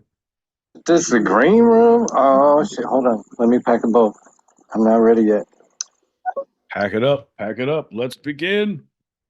The man, the myth, the infamous. This motherfucker making an appearance. Coming in late, like always. Welcome, everybody, to the Two-Sided Podcast. I'll be there for you. Real life right now, good John P. When the rain starts to pour. Have a fucking night. Give these guys the rub. Give them a like, give them a follow, and more importantly, tune in every fucking Tuesday night. Here we go!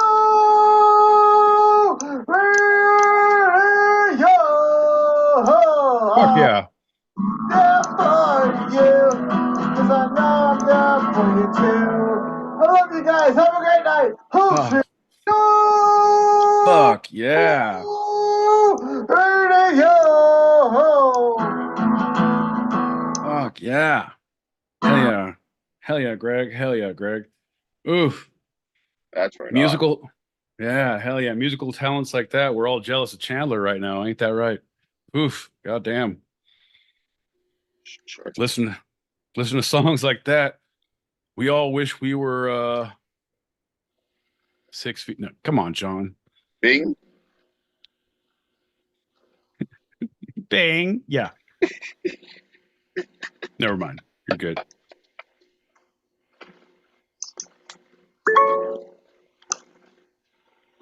I'm a busy man these days between this dumbass job I have and school.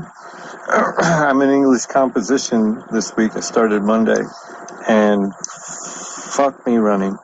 Why do you think I asked?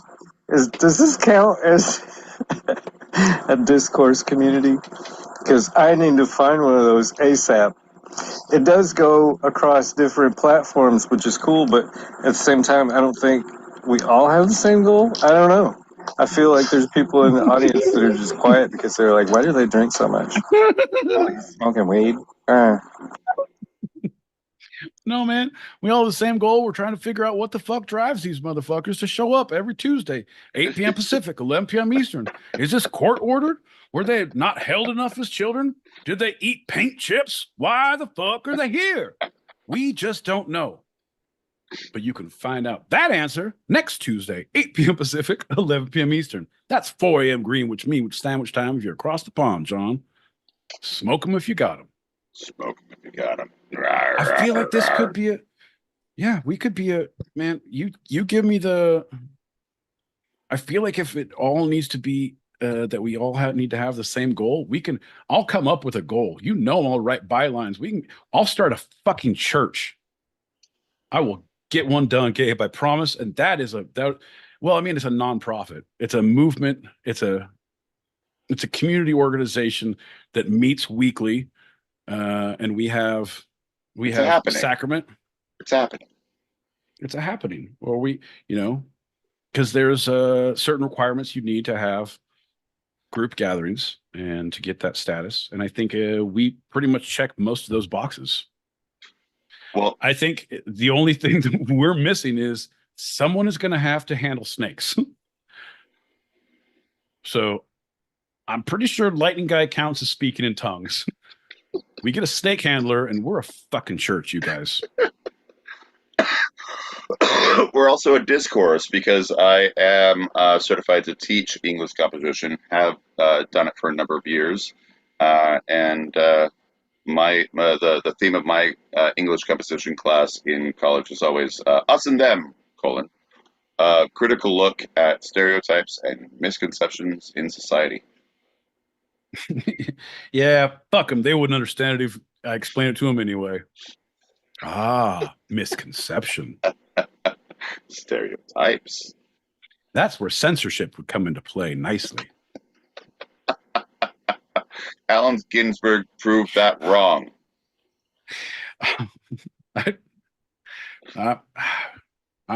I'm here for responses like that. Literally, Mona's here because she has daddy issues. Why are you guys here? I'm here for answers like that. That's exactly why I show up every Tuesday. Yep, that's the reason. Check and mate. Yes, sir. Yes, sir. And I'm more here for the conversation revolving around stereotypes and misconceptions in society.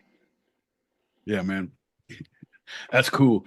Is it cool if you drive around the block while we hang out in the back seat for a while, man? Just keep it going. Speaking of keeping it going. Yeah. Speaking of misconceptions, John. Oh, we got some pockets to pick. Hi, guys. Inconsistent listener here. Consistent caller, too. It's been a while. I just want to say, hey. Hi. How you doing? Women should run the world. Kansi, I love you. But why are we so different, my friends? Everything that you He makes me mad, except when you talk about your penis, because that's kind of funny. I love it. I love it. I love it. How you been? Good to see you. Long time talker, even longer time fan of yours. Glad to see you. And another thing, John, yeah, women do run shit. And I'm thinking if women in my life, when I put them in my personal life and they run like, yeah, here, handle these reins. Like it's always something like I'm not trying to give jobs and shit, but it's easier to just like go with the flow. Like, oh, what's going on tonight? Or where are we? What's for dinner? What do you what position would you like me in tonight? Like it's a lot easier just to give over like okie dokie and just show up. Yeah. Like, would you like to smoke blunts or do anal? I mean, wait, sorry. Sorry, I get that mixed up. I meant joints or anal. A for anal, B for blunts. No, quiet. Oh, we smoking them. We smoking them. But yeah, I have to find a discourse community on a specific topic, something that I really enjoy. And I don't know. I need to really hit the bricks and figure out where the fucking Indianapolis Colts discourse community is and join that motherfucker.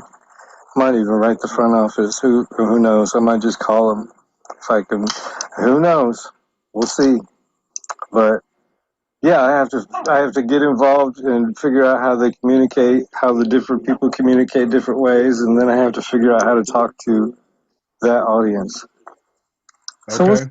see what's fuck me. Okay. I'm like, cool, I only got one class. That's a lot of work. Yeah. It's a lot of work, Fox. But the cool thing is you could fucking bridge into a whole new like don't get out of your comfort zone. Fucking become a Swiftie. Break into fucking Taylor Swiftdom. Figure out that'd be an easy one to get into. You could probably sell merch at concerts and shit. Make a mint. Like anytime friendship bracelets, man, you could sell them shits. Come on. Little crafties saying side hustle. Or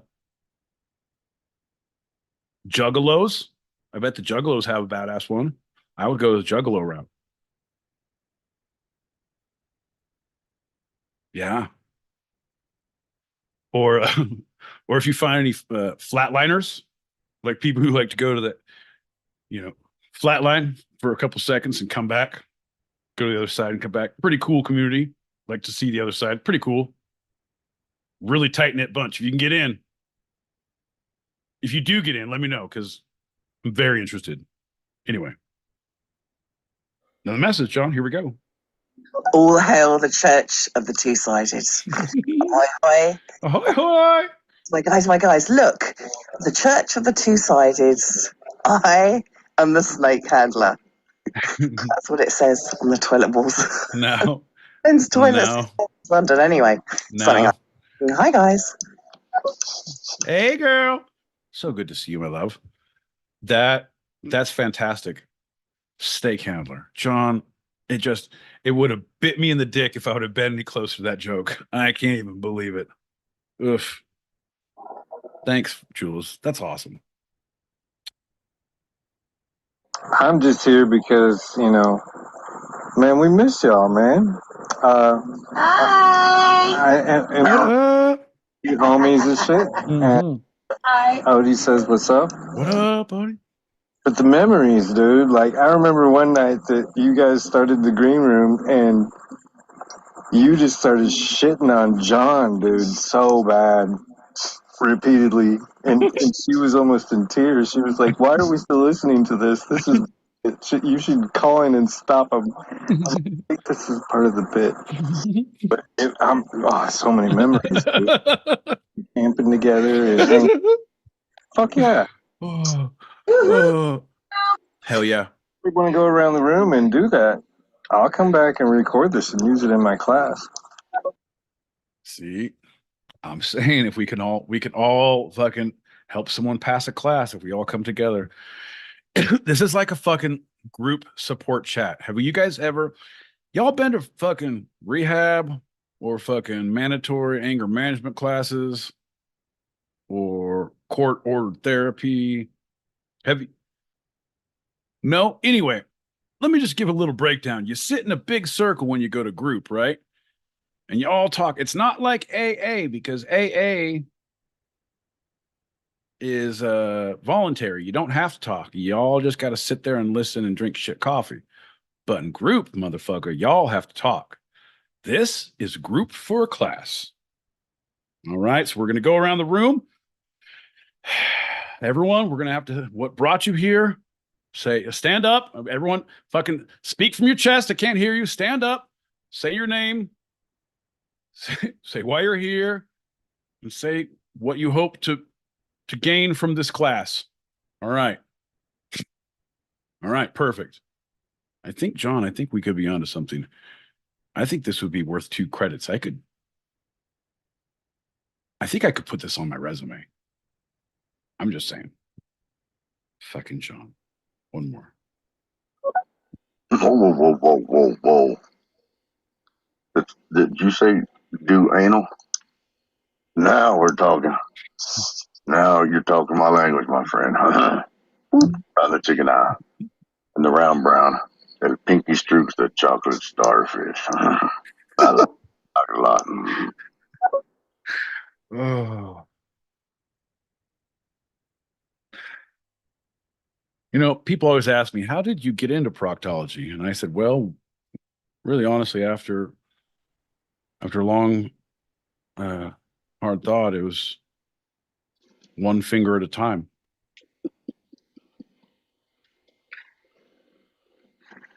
Well, as there are several people who just chimed in to answer your question, I believe I just wanted to pop in because I keep on popping out for the whole thing and the stuff, and I do not condone anything Pete's been talking about. All right, pop those back. Hey, you do. Hey, man, you can be better on that switch around. You used to be able to switch in and out all the time. You were much better at that. I don't know, wait, are you getting lazy? Is the old arthritis, the tennis elbow flaring up, the old podcast knee slowing you down? The old ginger brain, it's creeping up again. I got water on the elbow. I got tennis knee. I got ginger brain. It's just a bad day. And it's fucking pollen season. Welcome to my allergies. Boo. All right, John, a couple more. Excited. Does that make John the deacon? Who's the preacher? Well, there's more of like it's not really a church. It's more of a society. And I mean, if anyone's, well, we're both on the podium and we both speak. I do have to say that I am the one on all the merchandise. So is it not me coming down the water slide above the podium? Some call it a cross. Shh, John, too soon. Excited. Does that make John? She got a great ass. And you got your head all the way up it. I'm not supposed to be wearing like Nike tennis shoes or anything, am I? To be in the quote church? Nah, man, not. Everyone wears Vans. But yeah, everyone wears Vans. I have Vans. Perfect, John. You're in. Drink this Kool-Aid. You'll test it to make sure it's. Shh, you're fine. How about just a shot of Kool-Aid? How about a shot? As we give a shout out to our, I can do the Stereo Streets, Mind Fox and Foxy, Worm, Dove, Jules, Lolly Be Good, CMS Beals, BB. Hey, thanks. Yeah, women are the future. I got something about Colombia, the first female vice president, and okay, never mind. Muse lover. Muse. Hey, Muse. He was here, bro. He was here in the beginning. I don't look at these things until now. And I reindeer told him. spawn. Oh. Spondy. Let's smoke. Cheers. Cheers. Bink, bink, bink. You're welcome for listening. Ooh. All right. Pop that packets. Is this church gonna touch my no-no square? But then I came to the wrong place. Little boy, step into the vestibule. Ooh, Kool-Aid. Me first. There's more Kool-Aid in the vestibule. I'd like to give a special shout out to Viva, Muse Luber, Reindeer Spawn, Cundy McShitballs, Ollie Begun, Julie Prune, the Foxy, and the Mind Fox. Whoa. That's how it's done, John. That's how it's fucking done.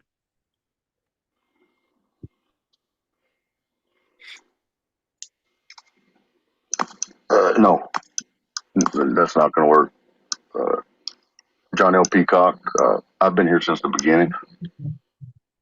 Like the very first show ever. I've been here. And you have yet to say my name.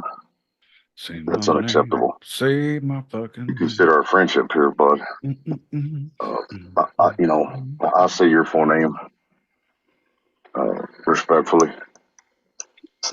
I'm not upset about it. I'm actually more hurt about it.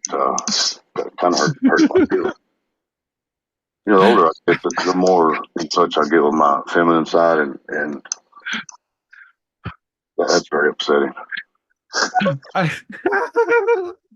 Okay, John, the only way, fucking cunty, the only way, and I was like, nope, John even wouldn't do it then. The only way you could make him say your name if you were like strangling him, had him pinned down, or you're choking the life out of him. And he's like, you stop, you guy, man, say my name. Gee, pal. Just say my fucking name. Nope, he wouldn't do it. He'd die. No cunty McShitballs will cross his lips. Figuratively or literally.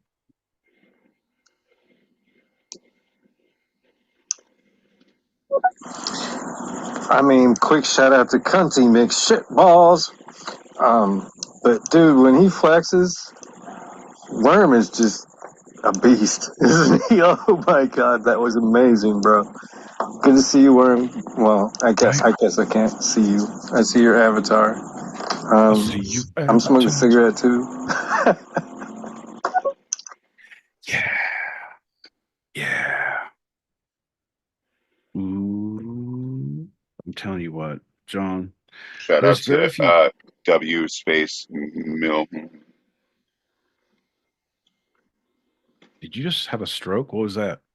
No, I felt like I was picking up a different line. No, and shout out to and my motherfucking John is trailing off. We got the J-B-. All right. It's PK 64201. We got 120 in Bush. I got him at gunpoint. 8675309. Coming in hot. 220. What's your 120? Good buddy. Over. Well, we got the LL dash second letter of the alphabet dash something that is equivalent to great. Oh, the Eddie Bauer edition. I believe that Ford had one of those. I don't know what you're talking about, John. This is fantastic. Oh, never. John, where have you been? What have you been up to, pal? You don't call, you don't write. We're inquiring minds. We're all here wondering what has been John doing this week. Folks, this is a little segment in the green room, a little impromptu segment called What is John doing this fucking week? John, it better be good. I mean, This week, if I ain't singing, I'm sleeping. And that's a big fail from John. That was John's What's Going On. I need to go back to sleep. I love it when Pete's talking and John's like, nah, shut up. He'll just play a message. And unless it's important what Pete's saying, he just... Yeah, fuck your couch, John. Everything I say is important. Fucking, it's gospel. Number one. They should have told you that when you got your robes at the gate. Come on in, get your robes. What my boy Pete says is gospel when it's in the church. Oh, that makes sense. I jumped the wall. I didn't go through the gate. Yeah. No, John, when you're in the holiest of holies, you listen to the proctor of knowledge. That's right. I said it.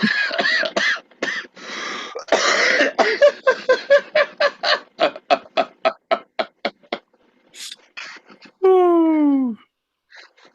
Ooh. John, when's the last time we had a good altar call around here? John, I don't know, man. Sometimes when the Spirit touches you, John. We're still waiting for those more silent members of our congregation to let us know why they're here, what brought them here, when was their first contact with the Kool-Aid, and why they remain. Folks, don't be afraid to come down to the altar.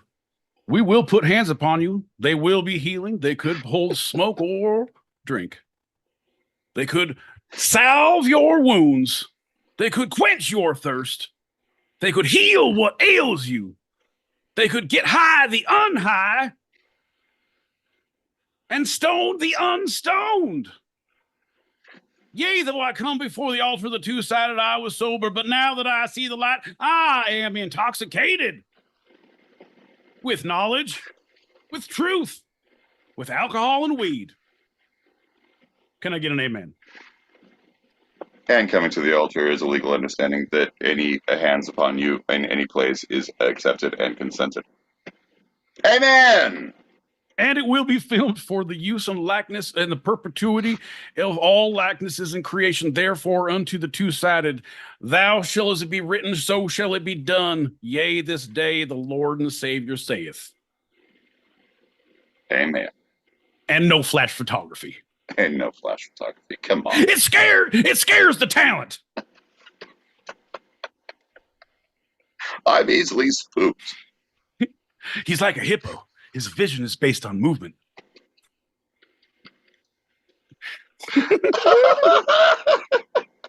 Fuck you, John. It's a great church. We're going to have a mariachi band sometime. We're going to have it's going to be good. Definitely lasers. I see lasers everywhere. And do you know where we can get a full disco floor? Because I want that for the whole church, like the whole thing. When the Holy Spirit speaks to me, I want lights to come out of the floor. The Holy Spirit. The holy floor. All of it. All of that. Yeah, holy shit. That's a lot of floor. But if you do know, take this off air. Thanks. Yeah, fair enough. Yeah. Slide into my DMs and tell me you're working with them floors for the church. All hail the two-sided. John, we're going to pick some pockets of pap. Ready? Here we go.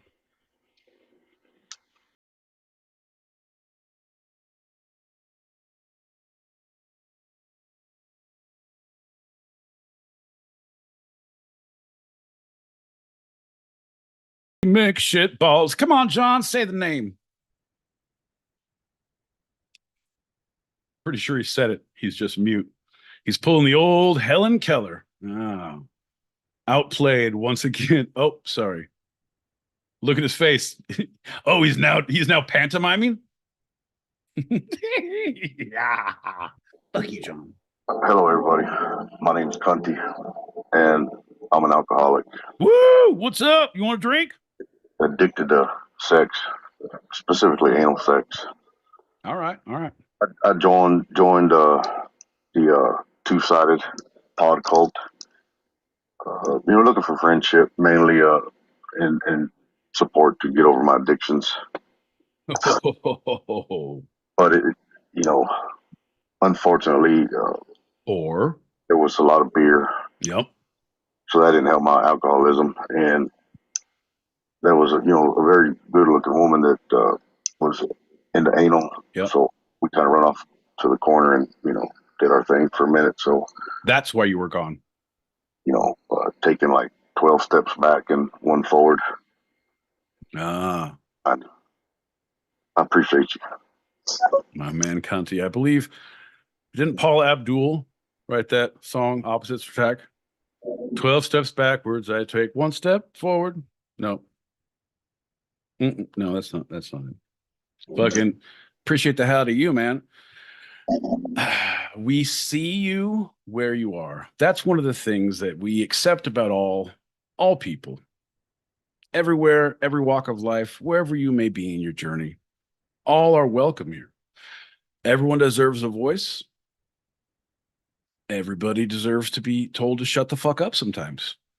And you're going to get that at the two-sided. You're going to get a voice. You're going to get a little shut the fuck up. You're going to get all the love. John's going to swear at you. He's going to use sign language that probably means swear words. I think that means diddling midgets. That means, I don't even know. If you guys, anyway, if you click above the link on our Stereo Street heads, you can see the YouTube channel where John is fucking all over the place. It is aggressive. And you say you don't curse. John. Fucking love you, cunty, my man. He said, "What is John doing?" What was that? Your Yoda impression? Ginger, he is. Of course, you guys know I'm just joking. I get it. There's several people on here that won't say my name. One guy calls me Mr. C. One lady calls me Mr. Balls. Others just refuse to say it or just kick me out of the whole goddamn show altogether and block it. I love it. It's cool. I'm just giving you a hard time. Johnny O. Peacock. Fuck no, bro. Appreciate y'all. Great show. Hell yeah. Fuck no. Never apologize. Fucking, John, come on in. I'm just saying, come on in on this one, but it's a fucking litmus test, brother. It is, you dip your toe into that pool with that name, you're going to separate the wheat from the chaff. You know exactly who can fucking hang and who can't. And if you can hang and still get down, you're not offended by it. I can't say it, but I still hang. That's awesome. Right. John's one of those people where he believes in these fucking things called morals and fucking it's not society's rules and fucking a pathos which none of us will ever understand. He's driven by fucking English demons who refuse to fucking. John, it feels good to say fuck. John, say it with me. Fuck. Everybody yell at your stereo stream right now. Yell it out your window. Fuck. Not as the act of, but just fuck. Not aggressively, but fuck. That's a good one. See, you're an idiot. Doesn't feel as good. Yeah, you're the kid who brings carob to school instead of getting chocolate. You're the fucking kid who gets methadone instead of heroin. You're the one who doesn't fucking. To start with, wow. Yeah, I just want to ease. I want to ease into it. I want to see. What it's like. What's the end game? I always like to read the last chapter, so just give me the methadone. Let's skip everything out. No OxyContin, no heroin. Let's just go straight. I mean, this is good. Did you know methadone is a gateway drug, John? No, I thought the marijuana was. Wait, hold on. No. Let's not take it too far. My buddy Pete was actually talking a little truth while making some jokes, right? 100%. I have no criticism. I have no judgments on it. I, as an artist, will not censor myself in that aspect, but I just happen to not say curse words. Yeah. Yeah. No, we all established you're an idiot. You had to go back to circle that around. I was talking about the fucking methadone, John, being a Let's gateway talk about drug. the methadone. Everybody, let's talk about the methadone. Hey, lean in. You're like, lean in. I thought, no, when you're like, oh, he was trying to make jokes. I just want to go back. I thought you were stating on the record that, I was vouched that methadone is a good thing. And it's like I thought you were going to be like, I just want to vouch that I just, I'm not offended. I just don't use swear words because I'm a fucking idiot. Because what's the reason? I have no reason. Oh, really? Yeah. What's the reason? You were speaking truth, but people don't believe you anymore because you're unreliable. Everybody narrator. believes me. So no, John. I was just John, letting them know this in that one moment, you were actually speaking truth. Everybody believes me, John. That's the thing. I'm the my boy Pete who cries ginger every Tuesday. People believe me because it's true. I cry ginger. There you are. They're like, yep, he has not told a lie thus far. Pretty much, he's batting 1,000. Speaking of methadone, my boy Pete. Gateway drug, John. Gateway drug, buddy. Let me tell you. There I was, right? Just smoking cigarettes, drinking 40s, smoking marijuana with the guys in the street, right? And they said, hey, have you tried this new thing? It's called methadone. I said, no, it's at a clinic. I said, clinics can't be that bad. So I went down, right?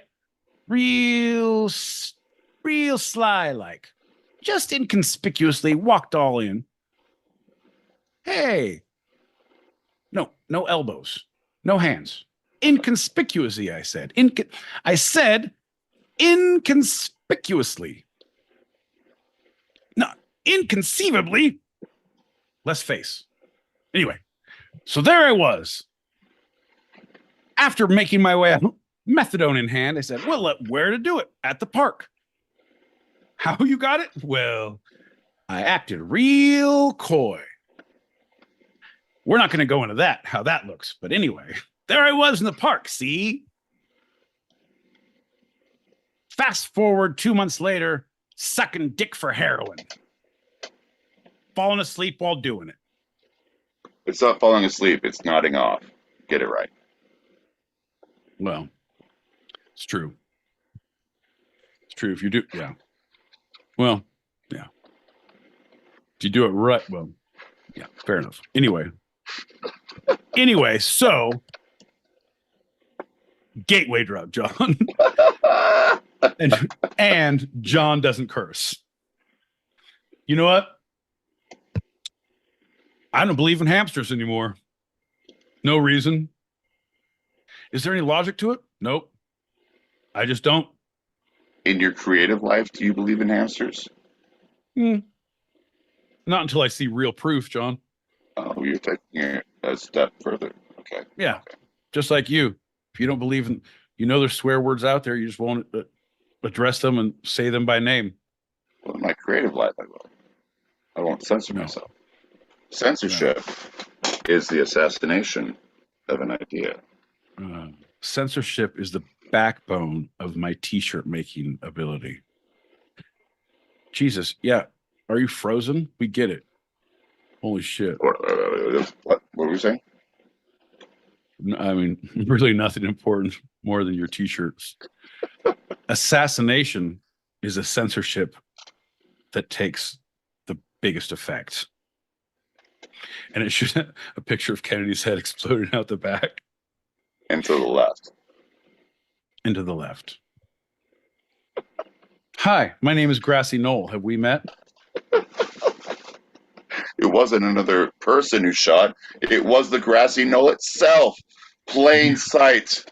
100%. If you saw JFK's golf game, he never returned his divots. He was notorious for fucking hills up. All the grass in fucking Texas was out to get him. That's well known now. Look it up. Bob, some of those passions. All right, fucking LBJ, release respect at the grass, bro. Damn. What's the protractor of knowledge?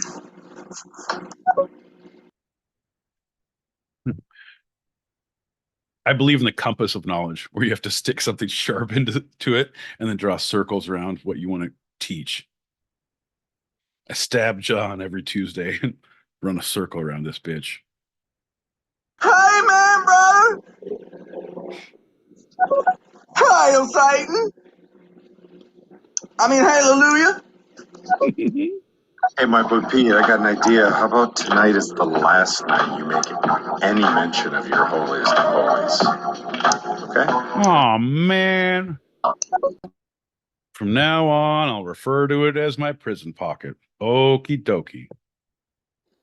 I too was looking for friendship and soon found myself addicted to marijuana, alcohol, and anal sex. Just like Cunty McShitballs. I would recommend it to a friend, yes, 5 out of 5. Well, folks, if you act now, there's a Groupon.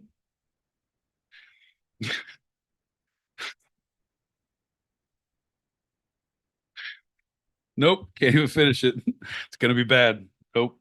Church of the Two-Sided leans heavily on the Bible verse Psalms 81:10. Open thy mouth wide and I shall fill it. Of course it does. God. Are there?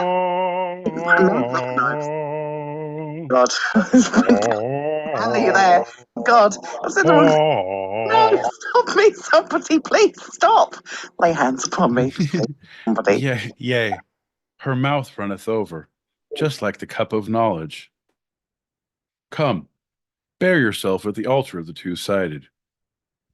Be branded with the knowledge and the seed of light.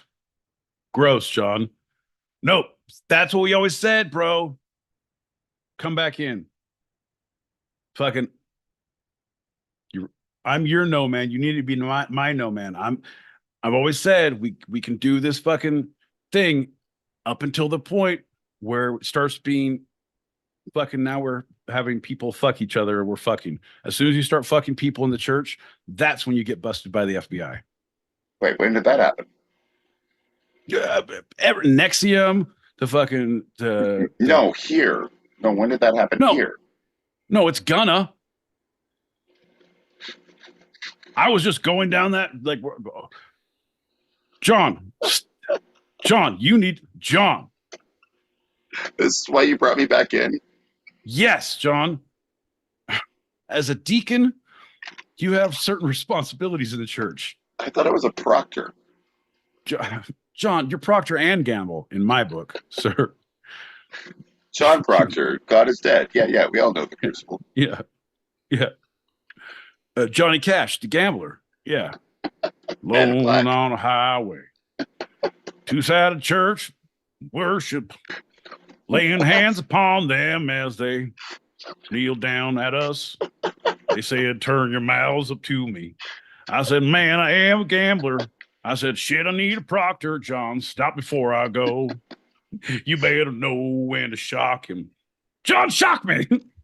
Gotta stop me now. John, shock me. You're not Johnny Cash. Who are you? Shh. John, we do a lot of speaking in tongues at this church, and right now I'm the embodiment of the man in black, John. Shock me. And we'd like to give a shout out to the foundation of the Mindful Show. Vagina McFresh. Oh, actually, hold on. Vagina McFeces testicles. Thank you. And there you go. I have said your name. Vagina McFeces testicles. Also, Vivi and Reindeer Spawn and KY. That'd be good. I think I got them all. I'm sorry. Reindeer Spawn. Vagina McFeces testicles. So would you be? So you're having a stroke. Yeah, you're doing really good. You're doing good. So if you're using the clinical term, you'd be, what is the scientific term for pee? A pee pot, a pee? Urine? No, that's like a that's PEE. Yeah, a legume. That's a bean. No, a legume is not a pea is a legume. like Okay, a peanuts. legume. Okay, a legume penis. John L. Legume penis. Someone once said my last name is essentially John L. Um, function form. Function form. Function form. Yeah, they really liked you. They were being gentle. Like you were crying into your backpack in the fucking lunch line, and they said that. No, just it's not fucking urine dick. It's function form, bud. Hey, it's meatloaf day. You'll probably have fun at fucking choir. I don't know, man. Good luck. Well, that was while I was getting my MFA in writing. What Yeah, third hey grade bud, it's meatloaf day. Stop crying at your backpack. Your MFA will probably work itself out soon. in the third grade, they knew how to turn uh, syllables, invert them, and so that was the kind of the start of everything. There you go. Those old inversions. John, they get us every time. Especially when it's syllabic. Oof, man. Kids are ruthless. When they use hooked on phonics for evil, it makes us want to not teach them anymore. Am I right? It was after the English class when I got the most torment for my name. This is what I'm saying, John. If we just take these children and put them to work in factories at a young age, I mean, not too young, like 6 or 7. Right. You know? Not 3. Yeah. I'm not an animal, right? You had a childhood. Now you have a work ethic. John, hear me out.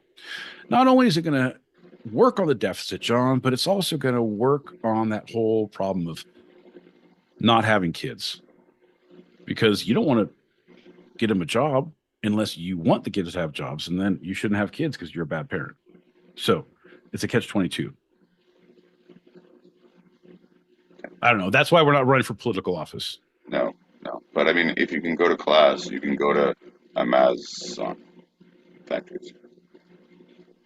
Yeah, no, I just I feel like kids shouldn't be around all that technology. They need to be working with their hands, something close up, like tying things or putting things together or digging things up. Maybe a knitting factory where they lock all the doors. Or carrying things, like little people carrying things. I'm just right, but no, don't be. Yeah, make them carry stuff. All right, all you kids, fucking pick up these boxes. Perfect. Look at us. We just tripled our workforce. That little fucking kid is built for carrying boxes. No, you'll be fine. 8 hours of this, you can go home. John, it's going to be great. You carry boxes from 7 to 10. 10, you learn a trade. Or you're put outside the city walls and you have to fight the wolves and fight for yourself. I don't know, John. I'm just riffing here. If you learn a trade, what is the trade you learn? Wolf killing. Box carrying, maybe. Oh, it's box theory. It's now you're learning about masses and circumferences. Oh, really? For like building cities? No, for the purpose of carrying boxes more efficiently. Yeah. Because we take this knowledge and we teach it to the young ones, and they're so much better at carrying boxes. Think of the boxes we can carry in the future. John, it will be a beautiful world. Boxes everywhere. Children nowhere. Amazing. My God, it'll be beautiful.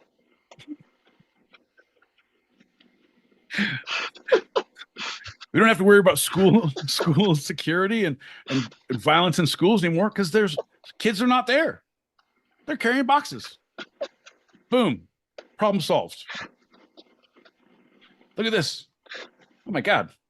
I should run for office. This is really good. There's a child on every street corner and a box in every child's hands. So help me God. This will happen. 4 more boxes per child. 4 more boxes per child.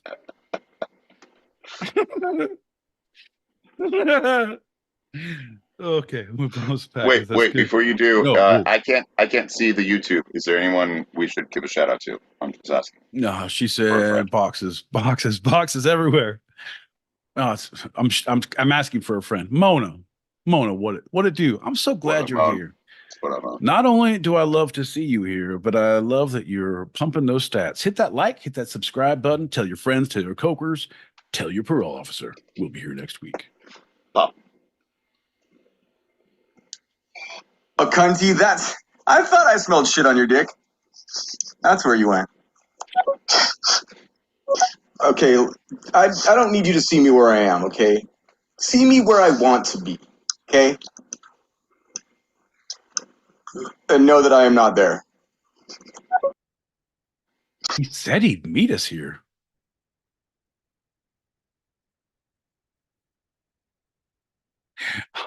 Yea, though I come to the door and knock. If anyone hears my knock and opens the door, I will come in with thee and sit with thee and thee with me.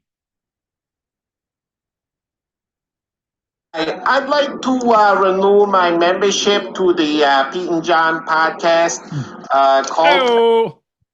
And could you please sign me up while you're at it for the Sacrificial Altar Monday, the Blood Drinking Tuesdays, and Wet Booty Smorgasbord Wednesdays with the butt sexes. The extra butt sexes, yes. See, that's the thing. That's the thing. If you make it through the altar, the branding, and the blood drinking Monday, Tuesday, the wet booty butt sex Wednesdays is what clenches it. We don't have a lot of people wishy-washy after Wednesdays. We call them no wishy-washy Wednesdays. I mean, mainly because of a lot of the suds from all the, the foam party to bubble. Anyway, you know how the whole church is disco lights? Well, anyway, there's foam. Anyway, that's Wednesdays. I digress. Fiddling midgets. Okay, maybe I'd want to see that. You guys got the link to that? Yeah. I understand he's just pantomiming it, but I'd pay to see that. Dude, the shit John does behind the paywall, because he considers that art. I said, no, John, that makes you a whore. You're a... Yeah.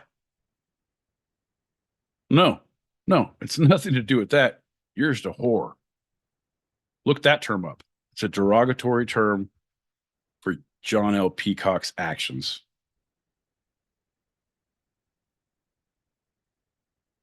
And that's why I'm sure y'all knew I was just joking around, but I respect. Don't do it. Don't do it. Everybody's opinions, or I try to at least, Okay. I understand some folks don't like to use those kind of words, and of course, sit here and give somebody hell all day about it. Yeah, but I'm okay. I mean, I'm completely cool. Nope. Just joking. But nope. Yeah, I respect that, and you're a good man, Johnny O. Peacock. Every other word comes out of my mouth is a shitty word. Nope. I reject that. I will not tolerate that. I will not stand by that. Nay, sir. Fucking take nothing. Yeah, as a human being who rolls through life, that is a very good. Yes, you should be objectively open to people's ideas and their concepts, and if you're not comfortable with this, that's cool, and if you are, that's cool, and just be very go with the flow, man. Easy. But on fucking Tuesdays, when John L. Peacock refuses to fucking say your name, no, motherfucker, you don't back down. It's John L. Peacock. It's your goddamn name. Fucking, he changed his name for you, John. John, say his name now, John. John L. Peacock. I'm with you. Fuck. Yes. Fuck. See? Fuck. Don't you feel better? Fuck. I know I do. Okay, a little. Fuck. Now I'm feeling a little Okay, I'm gonna need to see a permission slip or. Okay, I need an adult. Okay, I'm gonna. Okay, now I'm with you again. Fuck. I'm back on board. Yep. Yeah. Okay. Mm-hmm. Fuck. I've been there. Oh, fuck. Oh shit. Fuck. Come on now. Fuck. Fuck. Yep. Fuck. Yep. Fuck. Fuck. Fuckity. Fuck. Fuck. Fuck. Well, I can. Fuck. I can tell you had me from fuck. My man. You cannot nod off while slobbing this knob. You cannot. Knob slobber. Nodder. He's a knob slobber. Oh, dude. Look at him. Gag reflex is the only thing that wakes him up. Milk them sexy MILF titties Thursdays with the side of tacos. I know that's not Tuesday. I got that confused. I'm sorry. It's on a Thursday, and then the flying fat beautiful gracious ashes that is gonna suffocate me. All right, and Friday. Fucking beautiful. Beautiful. God wanted me to gargle cum. Yum. John L. Peacock, you sound like you have a penis in your mouth. Back to you. Well, folks, it's mainly because it's the penis in the mouth that gives it that penis in the mouth sound. You can only get it from penis in the mouth. John L. Peacock, thank you. You're my hero now. What? My boy Pete's still my hero as well. Oh, but thank God. I'm gonna split it between down the middle for both of you. Thank you. Let's see. All right. My man. All right, we'll see. We'll see if I can. We'll see. How come a kid can work in Hollywood, but you can't fucking send your kid to work in a coal mine? Because I don't see the difference. Here's the deal. I have tutors down in the mine, and they take breaks every, in between fucking vein strikes. Is coal and vein? I don't know. No, that's gold. Anyway, between fucking digging sessions, they come up, they learn their fucking arithmetic, fucking alphabet, fucking geography, all that shit. And then they go back to the coal mines. And I feel like that's a good. He's not a good actor, my kid, but he's a great digger. Are you gonna take that away from him? Look at his hands. Look at that fucking back. He has no neck. He has no personality. Put him in the fucking mine. Look at him. He looks like a mole anyway. Look at that fucking kid. Put him in the mine. Come on. I know somebody's probably already asked you this question, but I just now listening to your shows. I think this is the second one that I've caught most of it. John, do you really have a peacock?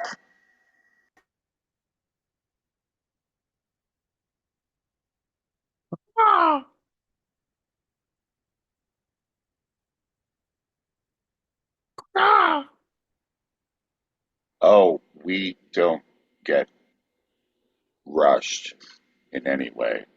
KY, to answer your question, I don't have a peacock. I am peacock. And you got to let me fly. Beautiful plumage, ain't it? Look at it. Beautiful plumage. Fucking John. His goddamn Christian name from the Lord Almighty is Peacock. His middle name is L. And my first name is Jon, which is also extremely rare because most Johns are John or Jonathans. I've actually never met another person with on their birth certificate is Jon. So It's a great stage name, and since I'm an actor, people keep on asking me that, and I'm gonna say I had to earn it. Third grade, that's where it all started. When they're like, "Hey, we can reverse these two, and that's much more funny to us." And then I tell that to some people as adults, and they start giggling to themselves, like, "Yeah, okay, there you go. That's what I had to Yeah. do." Yeah. What? I adore you, John.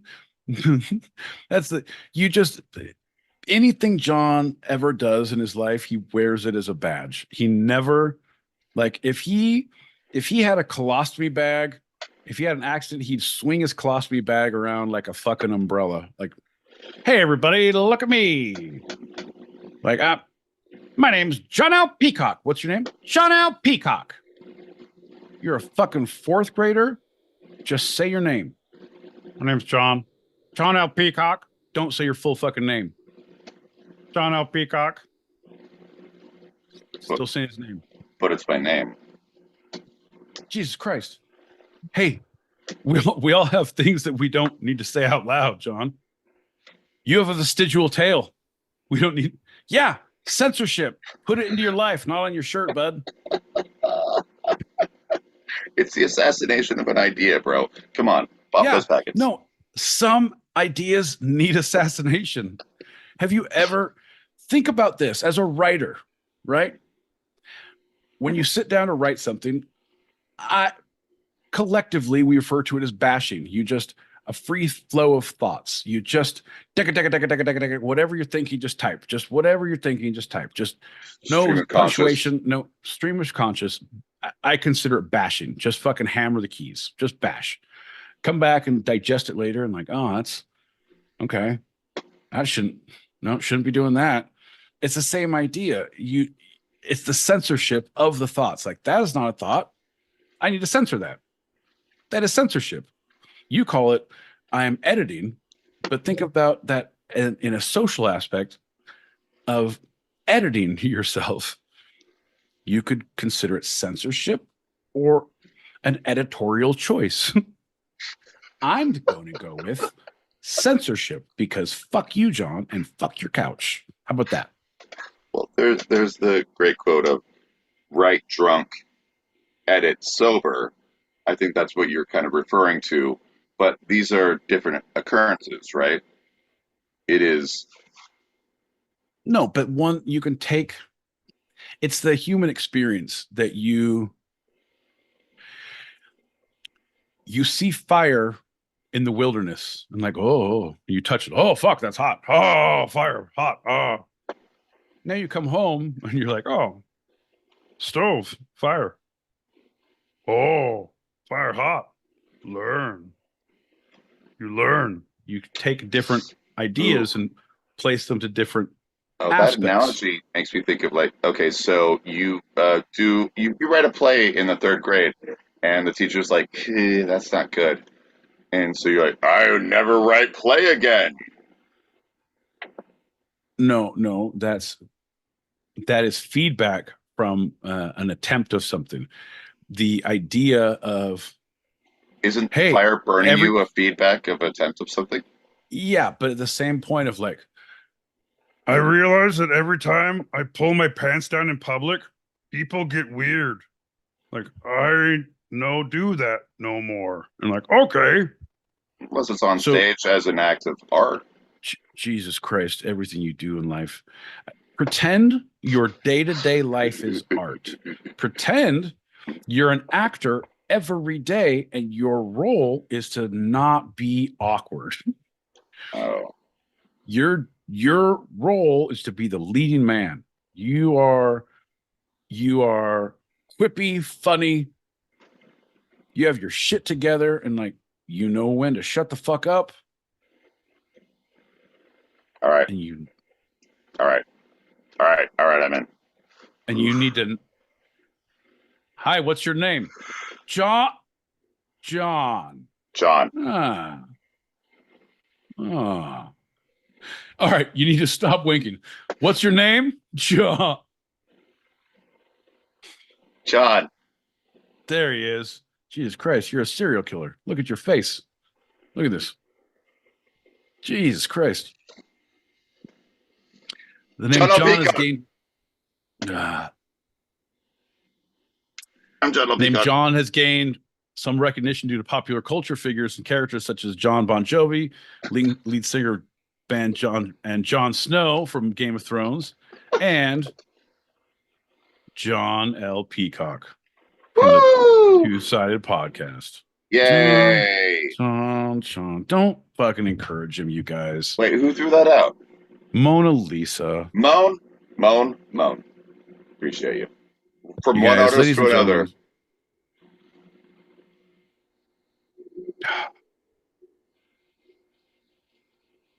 If we get 500 signatures, we can censor John. I will not. Here's the deal, John. Look at you. No one's going to support me in this. You're making my job much more difficult. Isn't that my job?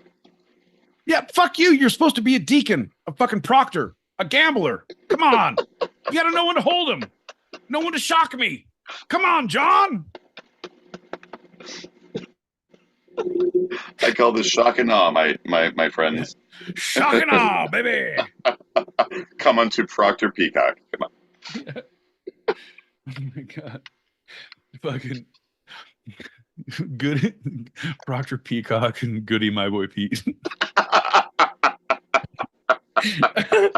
Easy there, Hawthorne. Easy there, Hawthorne. Fucking shit. Pop those packets. All right, here we go.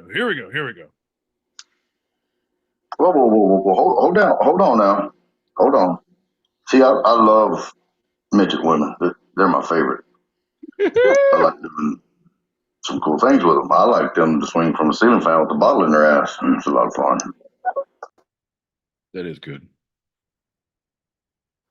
Mr. Cunty McShitballs, sir. Like, how many characters do we get here on stereo? You should rock that for a minute, if it's possible.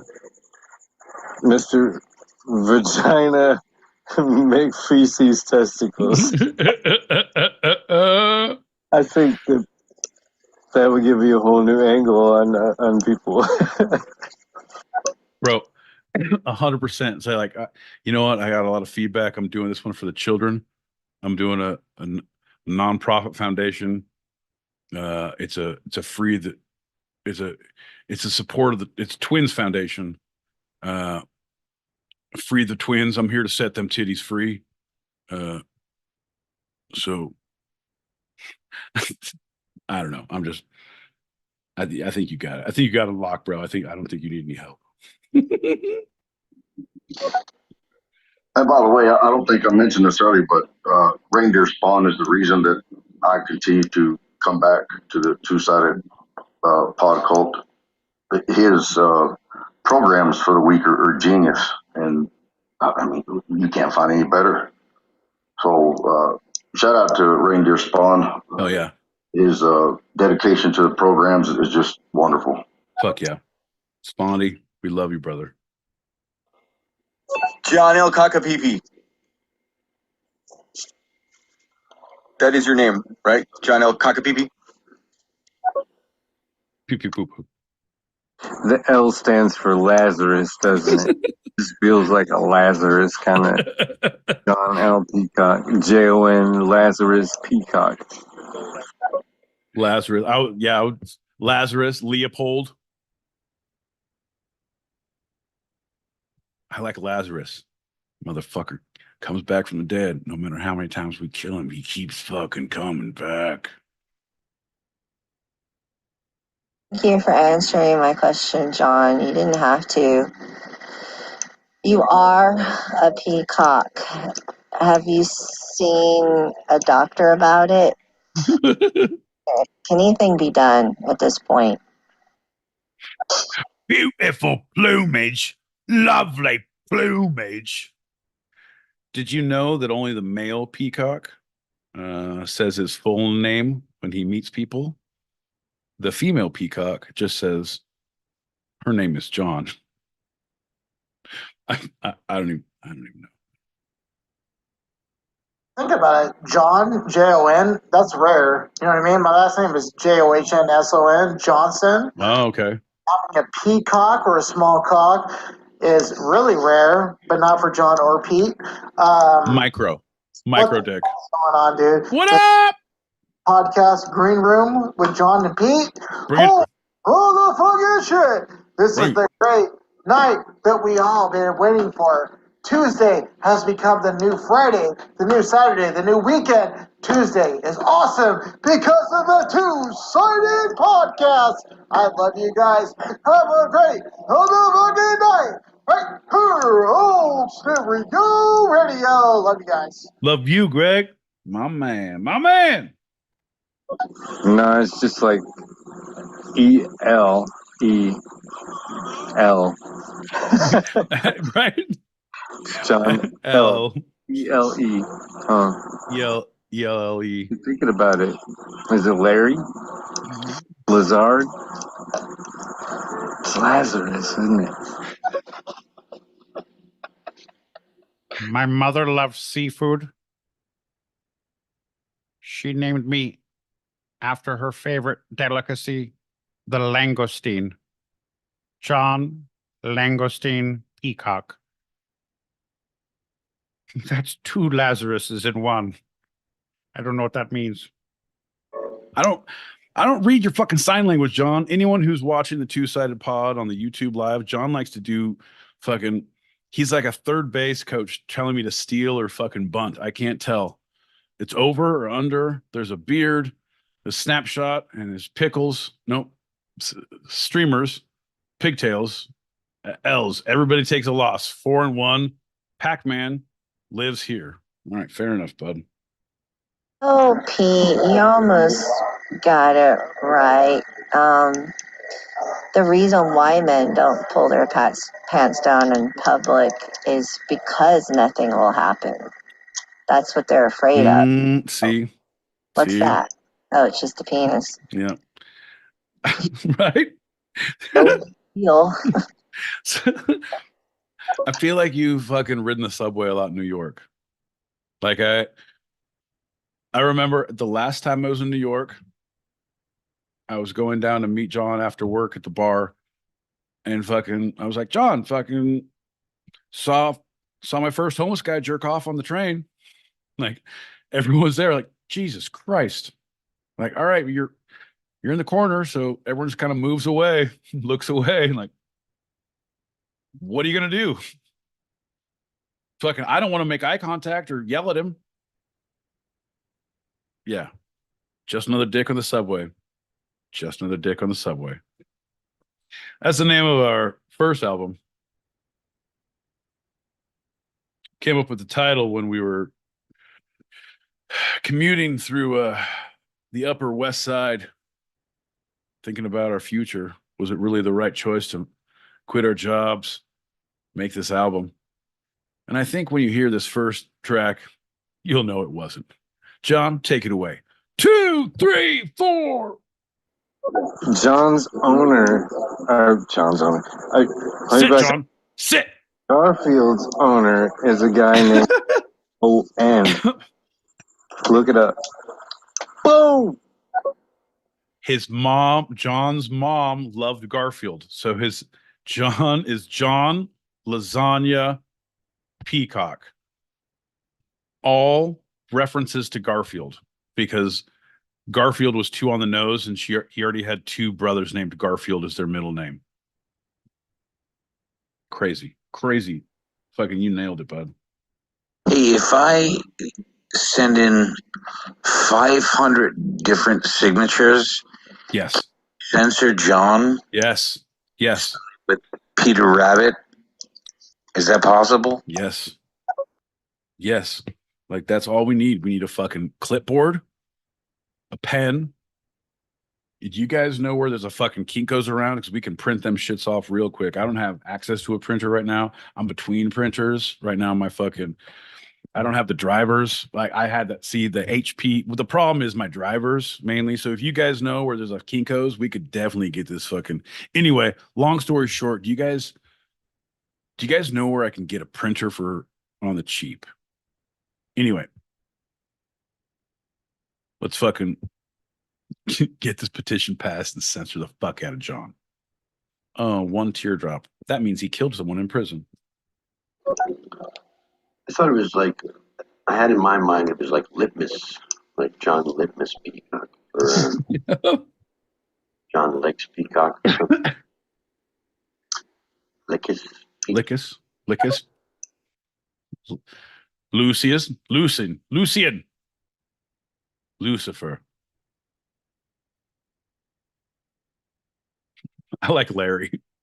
John Larry Peacock. He was born in a Man sucks. Right? Yum, yum, yum. You always get eaten by the ghosts, and it's not fair. And I call bullshit on that. That's true. That's true. Not a lot of people like the Pac-Man, the Miss Pac-Man. I'm more, if you're gonna go old school, give me Frogger or give me Death. Not only is Frogger a great way to pass the time, but it's also a great way to see who's the most sober to drive when you have to leave the bar. All right. First one to make it across fucking drives. ×2. Why is it that New Yorkers want to take credit for everything, even the most penis displays? No, I am a New York City virgin. I never the airport, just passing through. Oh shit. Yeah. No, you actually see more penis outside of New York City. Really? On a normal day. Anywhere else. That's crazy. You can find peacocks. John, I'll be honest. Hey, John. Hey, Pete. No, I'm not watching you on YouTube. You're missing out. I like to listen. I don't like to watch. I hear that. Oh shit. Okay. I get that. I get that from your comments. But I'll be honest. Okay, hear me out. If you see, it doesn't matter what if you are gay, straight, bi, trans, queer, doesn't matter what you associate with. If you see a dick or a tit out in the wild, like a free range dick or a free range titty, you're gonna look. You're gonna look and take a second look. You're like, look at that. Fucking look. Holy shit. It ain't gonna be one look and look away. Like, I can't believe what I'm seeing. You're gonna that's fucking free range. You don't have to pay for that. I didn't invest in a relationship. I did not pay a cover charge to go to a club. I did not surf to a website. I am not in an anatomy class. I am not in my art studio where I model Wednesdays, Fridays.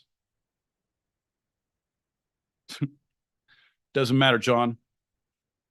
This is free range. This is out in the open. This is wild nudity. You better look at that, unless it's aggressive, jerking off or doing something awful somewhere. That's aggressive. No one needs that. Don't use it as a weapon. Free range. And unless you're far away and it's like seeing it in its own habitat, like you're Marlon Perkins. Yeah. No, 4 times I was Marlon Perkins. I think John's saying that. 4. No, he keeps on flashing numbers at me. Is it 4 times you've done it? You don't, John, I'm actively watching. Do you need me to? Okay. He needs me to stop talking about fucking free range nudity. Yeah, you can at any point, John. You're not an animal. You used to do this all the time. It's J-O-N Lasagna Peacock. See? How many drugs was your mom on, John? Right. I mean, it's awesome. That's an awesome story. And I don't know why you haven't shared it yet. Lasagna. It's not normal, but we're all pieheads. You got to make us hungry. It works. Not for the peacock, for the lasagna. 100%. Well, his mom was into a lot of other books. His older brother is a Calvin Hobbes peacock. So went through a whole phase. I had to watch a TED Talk, and the title of it was the Super Mario's formula, and I'm like, what? It was the Super Mario Brothers formula, and I'm like, what? 2 Italian plumbers. You go through Super Mario's and you die, and whatever, right back to the beginning, right back to the beginning, right back to the beginning. 8 hours later, right back to the beginning, right back to the beginning. You never give up. You just keep coming like a fucking tyrant. I need to beat this game. But if something happens in real life, you're all like, oh, fuck this. No, you need to be more like Super Mario Brothers. I was like, oh, shit. Damn, you're kind of right. Unfortunately, I fucking threw my controller at the TV, broke my TV and the controller, so kind of not like that. That's not true. Yeah, I'm with you, man. I'm 100%. If it's all about the grind. It's all about the grind, John. Lascivious. Lipschitz. Loquacious.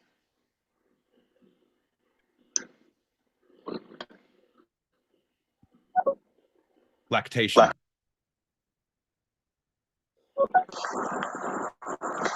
And coming up on your right, in just a little bit, you will be able to see the free-range titties. We don't even charge extra for this because it does not belong to us. We just get to observe the titty. They're beautiful. There's no photographs allowed. You just have to take this home in your heart. Oh, I've never seen anything so beautiful. That's nature, Billy. Don't tell your mom we were out here. That's not. That sounds bad.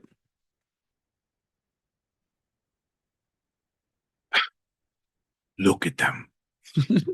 John, you can come in you're just like holding like come on in anytime, you dummy. You're able to. Jesus Christ. I fondly remember when I was just a teenager sitting in my backyard here in north central Texas. Yes, not New York, not anywhere near New York. A lot of dicks out in Texas. On our privacy fence, there was a red robin with a display that I had never seen before in all of my 15 years of life. It spread its wings looking right at me, and it turned into a peacock. A little pink peacock was on display amid this beautiful red plumage. And it stuck its tongue out too at the same time, like, look at this, girl. Mm-hmm. Preparing me for the future. Mm-hmm. You, nature. Mm-hmm. Hey, John. Mm-hmm. Said, girl, nibble my cloaca. Little avian humor there. That makes sense. And also, yeah, you were being prepared. It makes sense. Makes sense, right? You wanted me to come back in. Grooming? No. Signs, foreshadowing, mystical vibrations are not grooming. Why would they put the vibrator of the vibrations in the drawer if they weren't going to use it in the third act? Foreshadowing. I would never say the heart wants what it wants. Come on. Hey, a bird and a fish can fall in love, John, but where would they make their home? Well, that's actually beautiful. Where's that from? Fiddler on the Roof, you big dummy. Nice. A bird and a fish could fall in love, but where would they make their home? Not here. Not in Anatevka. Anatevka. Comes a little worse when it's all human. And it's not a bird or a fish, and they can all cohabitate together. But the saying, makes sense, and that's why it's pretty horrible. All right. And that is what we strive to bring to the table. Pretty horrible things. I remember there was a Sesame Street once where a little bird kept on rejecting Big Bird by saying birds of a feather flock together, and different things happened. A couple of scenes went by. There were other sketches in between, and then there was one where the little bird understood that Big Bird belonged because Big Bird helped the little bird, and the little bird said, "I guess birds of different feathers also flock together." And that was Big like in Bird's the 90s. And Big Bird said, "Hold my pocket, little bird. You're my bird bitch now. Nibble my cloaca as we walk around the yard. That's how it is in bird prison, little bird. Now you know I'm the big bird on the yard, motherfucker." That was edited when they went to PBS, but that was actually how it was pitched in the table read, John. And I thought it was a lot more honest, and it spoke the truth to the children of what they were in for, you know? Well, they do say that every comedy is just a tragedy that's edited a little earlier. Right? 100%. Different soundtrack. Fucking different soundtrack, better editing. That's all it is. I'm going to quiet back up. You keep on popping. All right, pal. Hold on to your butts. We're about to go deep. It's two-sided. It's a podcast. It's Sean and Pete. Liking the shirt. You guys, I'm sliding in here a little late. Is it the green room? Doesn't matter. In the green room. Don't worry about it. The foundation, they're here? Freaking foundation! Whoa! Roll here, man. I gotta come in for a second one, you guys. I'm feeling late. I'm feeling like I'm lacking. I'm slacking. I'm at work. All the dogs been walked. All the poop's been picked. Let's figure it out. Hey, Pete. How you doing? Hey, girl. How you doing? How y'all been? Hey, man. Good to see you. How you been? All right. Glad y'all down here. Down here at the two-sided pod. Freedoms of faith. Always good to see you. How you been? John Lugwood Peacock. I'm still leaning towards Larry. If you have been injured in an accident, call John Larry Peacock, attorney at law. We'll fight for you. Fender benders, no problem. Slip and falls, I'm your guy. Have you had a dog bite? Well, I know about them. I'm John Larry Peacock, and I fight for you.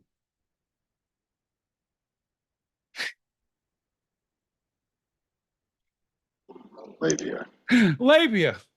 Lobotomized? Hello, I'm John Lobotomized Peacock. But I smell brown. Do, do, do, do, do, do. It's a beating. It's a cock. It's a beating. Cock. It's me. Faithy. Is your faith frequency here to do the thing I like to do when I come through and I see a red-headed ginger yelling Hey, at girl. it? Yeah. This combination is my favorite thing ever. It's like combo nation. Okay. Oh, do I have enough time to shout out the entire room? Get him. I don't know. Maybe I'll have to circle back around. Circle back. I can do that. I can do that. Can I do that? You can do it. You can do it. You can do it. You can do it. I'm so glad you guys know us, because just like Fox, just you were saying, man, you know who doesn't? Like, if you witnessed this in like a supermarket, John, don't look so fucking happy with yourself like a fucking pig and shit. I'm just saying, anyone who witnessed this relationship in public, like, should we call the police? Is this domestic violence? He made the hand signal and everything. Yeah, but that was for a video we're doing where it's like, try to get my boy Pete arrested in public. Really wasn't that difficult. Happened about 9:30. We got coffee. John, shut your mouth. Look at you. Fucking slap that stupid off your face. God damn it, John. KY in Indiana in the, I don't know, middle of the late 90s, we had a store called Galleons. And it was basically Dick's. Then Dick's came in and put it in a couple stores, and within like 4 years, all the Galleons started becoming Dick's. That's a lot of Dick's. As soon as they did, like their opening week, and I saw it first time. I was riding with my dad in a car, and I saw it and just busted out laughing. He was like, "What?" And he saw it and looked over at it. And he had no. It said, "Huge." First line, second line, "Big Dicks," or no, "Huge Dicks blowout sale." And I'm like, or no, "Huge Dicks blowout sale" wasn't even in it. I'm like, oh, word. Huge dicks are blowing. What? Oh. There's fucking free umbrellas for the first 500 people who show up at Big Dick's Blowout.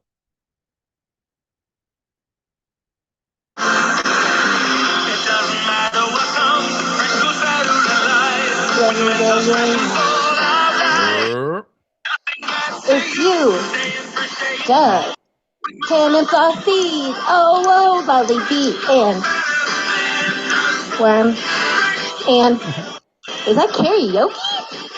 Oh, hell yeah. The Fresh Maker. Let's get two-sided, man. I'm fucking here, man. Get it. Get it. Here. Shout out to the room and shout out to the podcast. Hell yeah, girl. Good to see you, Faith. Good to see you, girl. Mm-hmm. Hey, that leads me to ask John my next question. Thank you, Pete. Mm-hmm. Is the peacock cut? Ew. Are you cut, John? Ew. The world needs to know this. The whole World War III hinges on this answer. Live on the Two-Sided Podcast. Paywall. Paywall. John says he's a sex worker, not a whore. So it's all about the paywall for him. Ain't that right, John?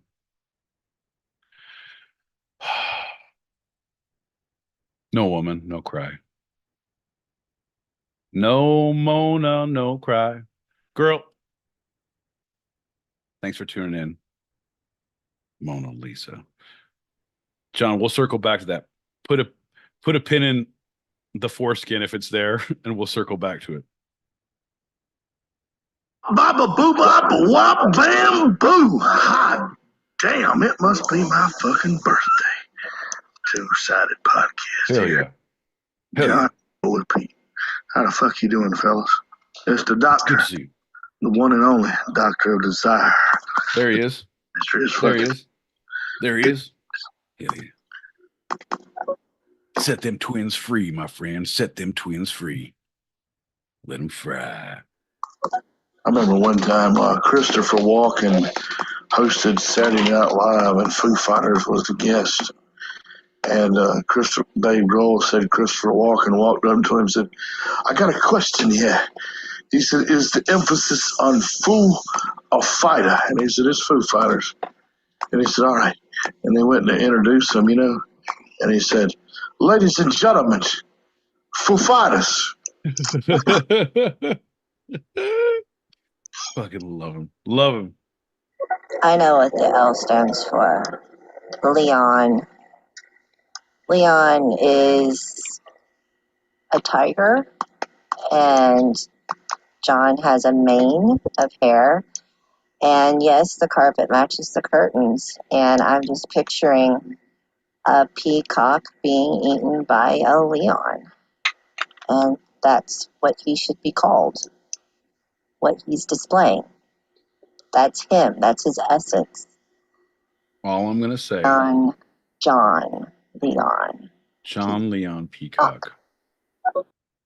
I don't want to like encourage anyone out there, but I do know for a fact that AI generated photography is able to do a lot of things. So if anyone puts those fucking fan fiction ideas into play, feel free to drop them to us in our IG. Our handle is at two-sided-pod, all lowercase, all one word. Or you can email them to us at two-sidedpod@gmail.com. That's TWO-sidedpod@gmail.com. Let us know your thoughts. Let us know your creative inspirations. It's all art. John's not a whore. He's a sex worker. And behind the paywall, all is free. Ain't that right, John? Yeah, we're going to do shots because he doesn't like those words. John, we're trying to make money off this. You got to give the people what they want, John. No, don't do that. Do it lower. No, not on your head. Put the mantle lower. They want to see your crotch. No, get your head out of the picture, you idiot. Yeah. Traditional. Lamp. I was going to say Lysol or instead of lamp. Lamp.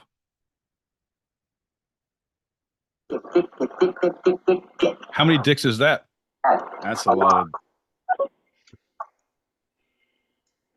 John, tune in. Hi. For 10 points. For 10 points, what movie was that quote from? Clerks. Wrong. Jason Gamey. Wrong. Dick. How many dicks is that? A lot. Anyway, so Madonna, she's a real fuck machine, right? But she meets this guy, and he fucks her so good, it feels like the first time she's ever been fucked. Hence, like a virgin. Goodfellas. No. Nope. Mallrats. All right, ramblers, let's get rambling. Hey, put in for a tip. Pulp Fiction. There you no, fuck you, John. Reservoir Dogs, baby. Reservoir Dogs. I mean, Brown go ahead. is like Mr. Shit. Go ahead. Between Kevin Smith and not the others, Kevin Smith and Tarantino, it makes sense. They have a talk-heavy, action-y kind of feel that is different than many other filmmakers. Yeah. Yeah, Kevin Smith is very comic book oriented. It feels like it's in chink, like you could put it in displays in windows, like if you're writing it in a graphic novel. For sure. A lot of times. I think Tarantino is more the classic samurai Japanese films. So it has that comic book feel, but it is already cinema based from its origins. Spaghetti Western, the whole. Right. Yeah. No, they're good. Dude, did you watch I just watched Fall Guy. Nothing to do with either of those guys, but I just watched Fall Guy. Have you seen that yet? I've not. No. It was good. Yeah. It was good. Yeah, I bought it. It was like it was only like $5 more from rent it to buy it. I'm like, yeah. And I was glad I did. I'm like, I'll definitely watch it again. Do they have that kind of rent to own thing where if you rent it and you're like, oh, I want this, you can just pay the extra? No, you have to buy it, which is totally separate. It's either you rent it for like $20 for like 2 days, 48 hours. 48 hours. Yeah. And then or you buy it for like 26 and you own it. So I'm like, yeah, I'll pay $6 more. My theater's showing it. You could just come and I'd get you in for free. Yeah, free ticket. Yeah. Flight to New York. Fucking stay with the goddamn Sean L. Peacock. Free movie.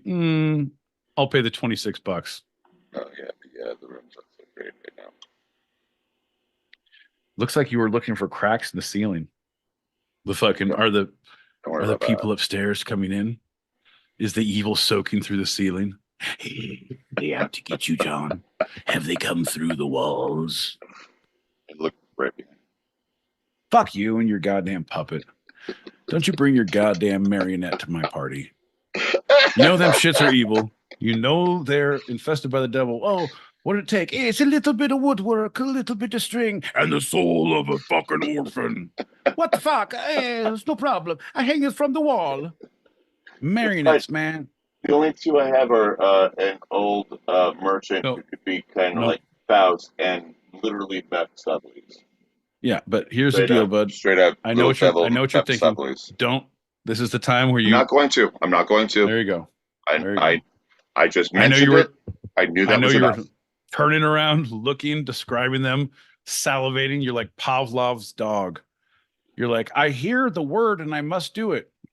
John, there's a button here. Don't push it. I will go push the button. John. Hello, button, my old friend.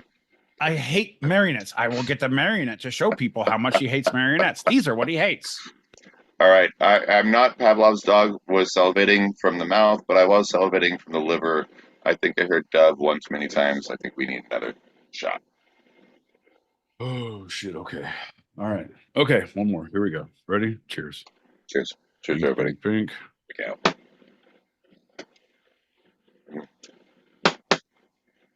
And again, anything from YouTube, let me know because I can't see it. And we got one more packet to pop. No.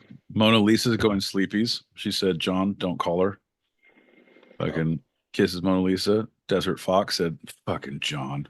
Actually, he didn't say that. He said, blah, ha, ha, ha. But I interpreted that to mean fucking John. Or fucking Pete. These fucking guys. Fucking guys. Bah, ha, ha, ha. It's a lot of interpretation from Bahaha. You know what, John? I work with what I have. I'm a profiler for the FBI. What I'd like to do is I take sentences from online forums and I like to put a profile together and see what they are really meaning, John. Now, can you understand how fucking much I read into a text conversation? If this is how I analyze fucking everything? Was that ellipses meaningless or on purpose? And why did you not put a period after that? I like that. I like that a lot. And in fact, I think that's the time for me to announce I'm going to translate my first poem ever from one language into English. Oh, Jesus Christ! I want to be a little secretive about it. I don't want people to know. All right, it's Spanish. From Spanish into English. Right, perfect. Well, the whole thing, if you were fluent Spanish, we would have a lot better understanding of your concept and your ultimate goal, and maybe possibly a bit more faith in the art process. However, being that it is that you speak the most fucking gringo Spanish, you and my buddy from Colorado, who can get us beers and fucking make people feel uncomfortable when we ask for better tables with more water. Poor favor. Look at that face. Tienes mesas más grandes y más agua fría, por favor, por nosotros también. Gracias. Ay, Dios mío, qué lástimo. Okay. Okay, Trev, pull up. Solo carne y queso. No guac on mine. Fucking A, dude. You're the worst. Got a couple packets to pop, pickles to pick. Ready? Are the lions circling back around? Yeah, I meant to say lion, not tiger. But yeah, you're a tiger. He's a liger. You are a tiger. Liger. But you're a lion. Anyway. He's Napoleon Dynamite. So they say that if you're not cut, it feels bigger. Or it looks bigger. Yeah. Both. Like I said, did you see a doctor about it? Can you get your skin back? Can you borrow skin from another place on your body? I'm glad you asked, because the new business we're getting into is dick skins. You want a little more girth than you're worth? Well, now's the time to sign in to Dick Skins. We take skin grafts from other parts of your body, make into a nice little overcoat, and give you 2 to 4 inches. Dick Skins. More girth than you're worth. Dick Skins.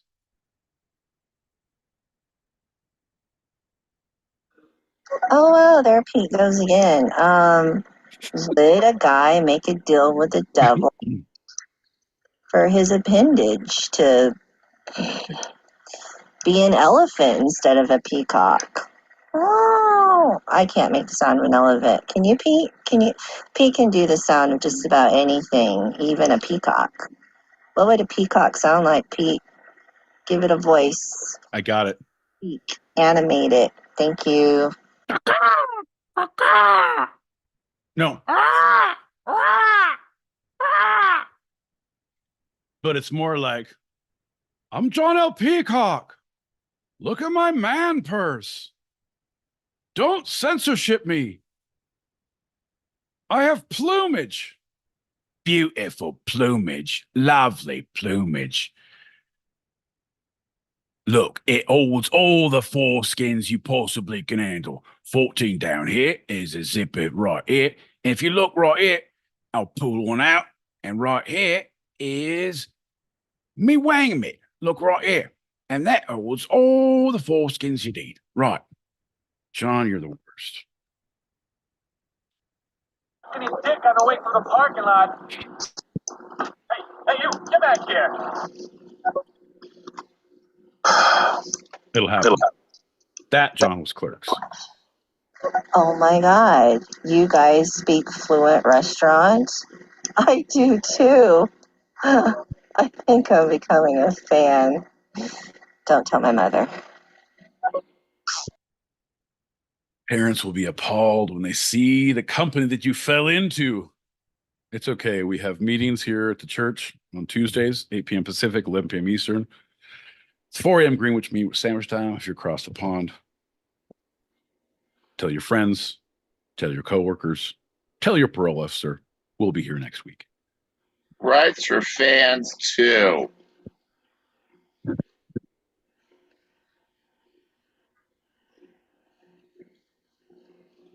You hear me? Is this on? Hold on. I'll do it again.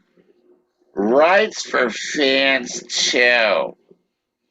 Rights for fans, too. Rights for fans, too.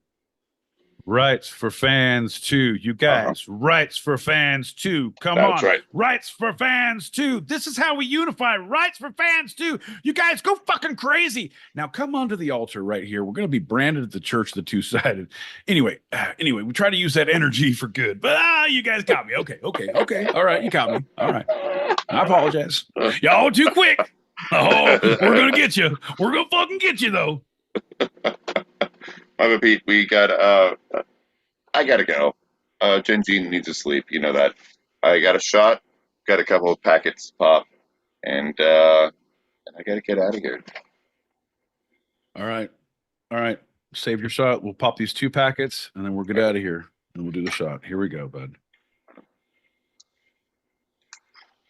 Oh, I love this, and I hate to not participate in the creating man meat out of my cockatoo Pete, my peacock. I mean, my Pete's cock. But karaoke is doing a great job of it. Karaoke, come on, put it in your pants, girl. Where did you leave your manners? In your purse? In your side purse? In your satchel purse? No, I'm just kidding. Get him, girl. I bet his jerky looks just like a. I mean, I'm sorry, guys. Everybody, behind the I'm gonna paywall. let you know what the peacock sounds like if it were to cock. Ready? Yep.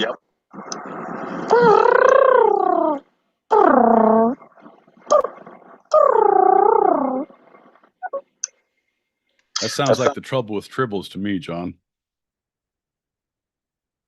I love it. Mas Papa Fritas. Sígueme. Ándale. Más. Are you sure? I want more of that shit. Give me more, baby. Más cebollas. Más cebollas fritas. I mean, whenever you can. Tengo fotografía desnudo de su madre. Son muy barato. That's all I know, John. John, and I believe that wraps it up for the Ginger on the East Coast. It's about that time. Gingy needs to sleep, and we're going to tuck it in for the night. That's been another live show from the Two-Sided Pod here on the Two-Sided Pod, Tuesdays, 8 p.m. Pacific, 11 p.m. Eastern. That's 4 a.m. Greenwich Mean Sandwich time if you're across the pond. And then after, in the green room, we have laughs. We've cried. We've hollered. We've had fits, but we've had a good time. Ain't that right, John? Ain't that right, John? That's right, my boy Pete. And I just want to give a special shout out to all of you. Me? Yeah, all of you. All of you. My all boy of me? Pete. Yeah. All of you. Get drunk with all of me. Every Tuesday night we get so fucked up, drinking rum and whiskey and other stuff up. On a Tuesday night, 8 p.m. Pacific. That's 11 p.m. Eastern if you're on the East Coast. Fuck yeah. Come on, John. I was thinking we were like, all of you. I always take all of you. Can't you see? You're nothing without you.